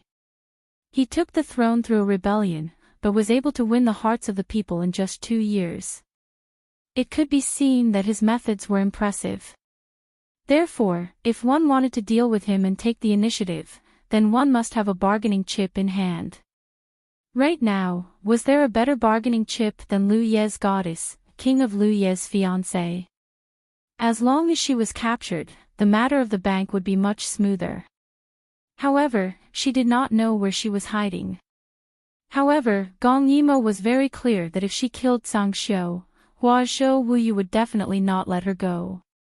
Then, she did not need to look for her at all. The other party would naturally send her to her residence. However, if that was the case, she would not be able to stay in the palace. After losing an expert like Sang Xiu, it would be impossible for the other party to infiltrate the palace. After Gong Yimo expressed her opinion, the emperor was rather moved. On the same day, he bestowed her a large residence to be used as a princess residence. In less than 3 days, she would be able to move in. After achieving her goal, Gong Yimo left in satisfaction. She did not want to continue living in the palace. She was not interested in dealing with those women. However, what she did not expect was that during these 3 days, Emperor Gong did not remain idle. Not only did he reward her with countless gold, silver, and jewels to decorate her residence, he also issued a secret decree. The general idea was, if anyone knew a handsome man and was willing to be a boy toy, they could sign up. When Emperor Gong himself issued this decree, he said it very vaguely. Because even if he had countless reasons, this was not something that was worth publicizing. Therefore, he did it very quietly. He thought it through very well. Gong Yimo was so outstanding. Only when she gave birth to a child in Dai Yu state would he be at ease. It was said that a mother would be strong. At that time, she would become more powerful and independent. However, he was also very worried. Those ugly melons and cracked dates, he would definitely not take a fancy to them. They were not worthy of Emor at all. However, if a man was too outstanding, who would be willing to be a boy toy? This reputation was really not good to hear. Therefore, he thought for a while and issued another decree. That was, once selected, those with talent could still enter the imperial court as an official. However, as long as Gong Yimo did not abandon them, they would not be able to marry a wife. In their lifetime, they could only have one woman, Gong Yimo. After considering this, he waited for the news with a heart full of apprehension. Who knew that the next day, memorials to the imperial court filled up the entire imperial court. This is. Even someone as powerful as Emperor Gong was frightened by the scene in front of him. Were these memorials to impeach him or what? Changshi snickered at the side, Your Majesty, these are all memorials to the imperial court. Many people are waiting for Your Majesty to choose. Everyone is looking forward to it. In just one morning, this servant has received several hundred taels of silver for spying. Emperor Gong was still unable to react. You mean, there are many people who want to be Amour's boy toy. These people, all of them are self-recommended. This is too scary. Has the world changed? Chapter 263. Changshi laughed again. Your Majesty, you're underestimating Her Royal Highness too much. In this slave's opinion, in this capital, there's no man of the right age who doesn't want to have a relationship with Her Royal Highness. Moreover, Your Majesty also said that talented people won't interfere with their career, so naturally, there are many people who recommend themselves. However, although there are some who sincerely admire Her Royal Highness, there are also many who want to borrow Her Royal Highness's hand to reach the heavens in one step. At the end, Changshi's smile paused for a moment before he continued, of course, all of this still needs Your Majesty's approval. Gongqing nodded, that's how it should be. How's the arrangement of Her Royal Highness's residence? Changshi said, it will definitely be completed the day after tomorrow. Only then did Gongqing open these memorials to take a look. In the end, he found that most of them were the same. He didn't look at them one by one and directly threw them away. Today's weather is good. In the afternoon, Shen wants to hold a poetry meeting in Plum Garden. Changshi, go and invite these people. Shen wants to look at them one by one. Yes. Changshi was very efficient. In a short while, many people entered the palace. When Gong Dai heard the news, he directly crushed his teacup and pushed all the matters in his hands to Bai Xing. He also entered the palace. When everyone had arrived, Gongqing slowly appeared. This poetry gathering was held in a decent manner. As soon as he arrived at the plum garden, he nodded with satisfaction. Then, when he saw all the men, he was even more satisfied. Before he came, he was worried that he would see some ugly melons and split dates or people who wanted to climb up the social ladder. But now, it seemed that many people here were the children of officials. The remaining ones that he hadn't seen before were most likely the favorite students of some officials. Each of them had a heroic appearance and were like dragons and phoenixes among men. If it was a poetry meeting, then it was a poetry meeting. Just as Gongqing was about to open his mouth, a person rushed in. Obviously, he had received the news at the last minute and came late. He was very handsome, with red lips and white teeth. His thick eyebrows and big eyes were very outstanding. But when he saw him, Gongqing frowned in dissatisfaction. Shiyi, what are you doing here? Shen Shiyi saw that the emperor was still somewhat restrained. He bowed and said in a muffled voice, aren't you going to choose a man for Gong Yimo? I'll recommend myself. His words made the emperor's face turn green and white. Although that's the purpose, who asked you to say it out loud like that? It would be very difficult for him to maintain his composure like this, all right? Even he himself felt that his actions were very shameful. Gongqing frowned and reprimanded, nonsense. As he spoke, he pulled Shen Shiyi aside. You're the future King Ping. It's true that I want to choose a man for Mo, but that's to choose a boy toy. What is a prince like you doing here? How infuriating. Shen Shiyi blinked indifferently. Your Majesty, why can't I? Aren't you trying to find a man for Gong Yimo? It's not like we're hindering their future. Boy toy. Gongqing emphasized in a low voice. Although I will not restrict their growth, they are not allowed to marry or take concubines for the rest of their lives.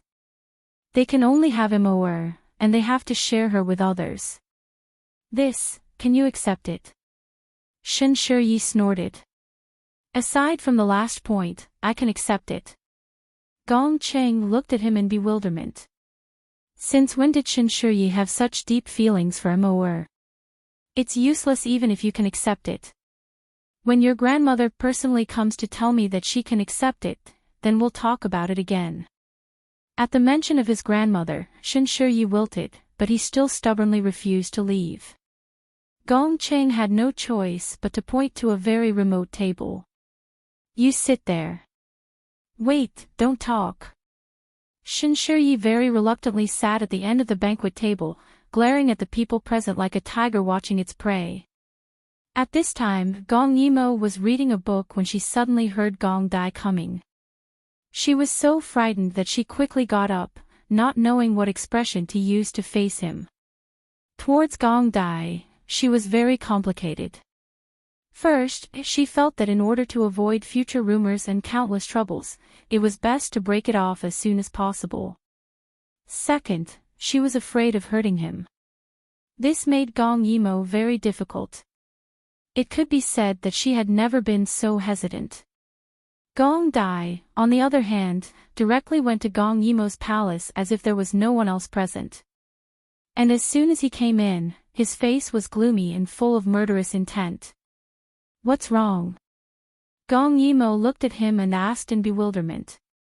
When she saw that he was in a bad mood, she threw her previous thoughts out of the window and only cared about him. Royal sister doesn't know. He snorted. All of you, leave for this prince. Yes, the palace servants quickly retreated. Seeing that Gong Dai dismissed everyone, Gong Yimo immediately became alert and gulped. What happened? Gong Dai smiled and walked very calmly towards Gong Yimo. But Gong Yimo kept retreating subconsciously, which made him very dissatisfied.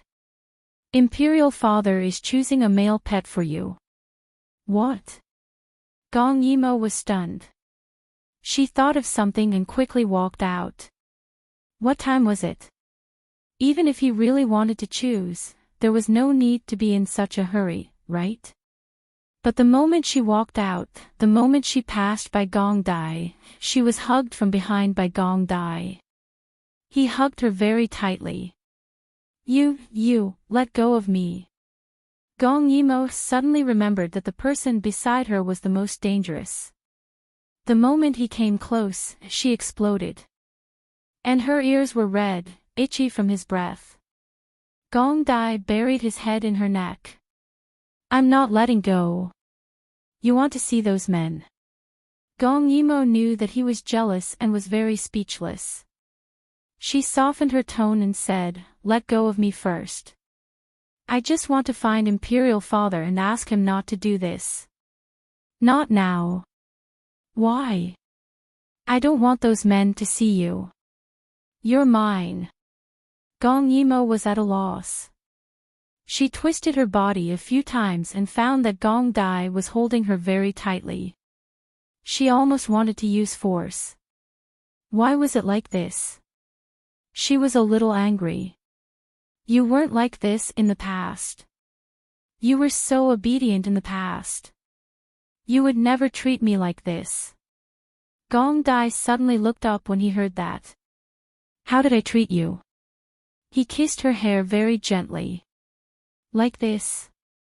Then, following her hair all the way down, he left several lingering and passionate kisses on her neck. Like this. That numbing feeling made Gong Yimo feel helpless and angry, but she couldn't do anything to Gong Dai. She could only pout and feel wronged. You would never do something like this in the past. You were so obedient in the past.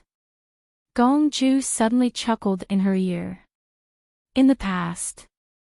What if I told you that I wanted to do this to you for a long time? His words stunned Gong Yimo. Not only do I want to kiss you and touch you, I also want to possess you. Moreover, I've wanted to do this for a long time. I didn't do it in the past because I didn't dare to let you know. Thinking of the past where he was so careful that he didn't even dare to let her know, Gong Dai felt a little sad, but he wanted to seek comfort from her. His hand hugged her waist and his fingertips moved around her waist. His eyes were dark, as if something was surging in the depths. And now, I don't need to, and I can't control myself. I want to have you all the time. You're tuning into the LoveLore Library YouTube channel. We're so grateful for your support, and don't forget to subscribe to join us on this incredible journey through captivating stories. Your generosity through donations truly makes a world of difference, as it's the primary source of revenue that allows me to expand and enhance this channel for you. Thank you from the bottom of my heart for being a part of this adventure.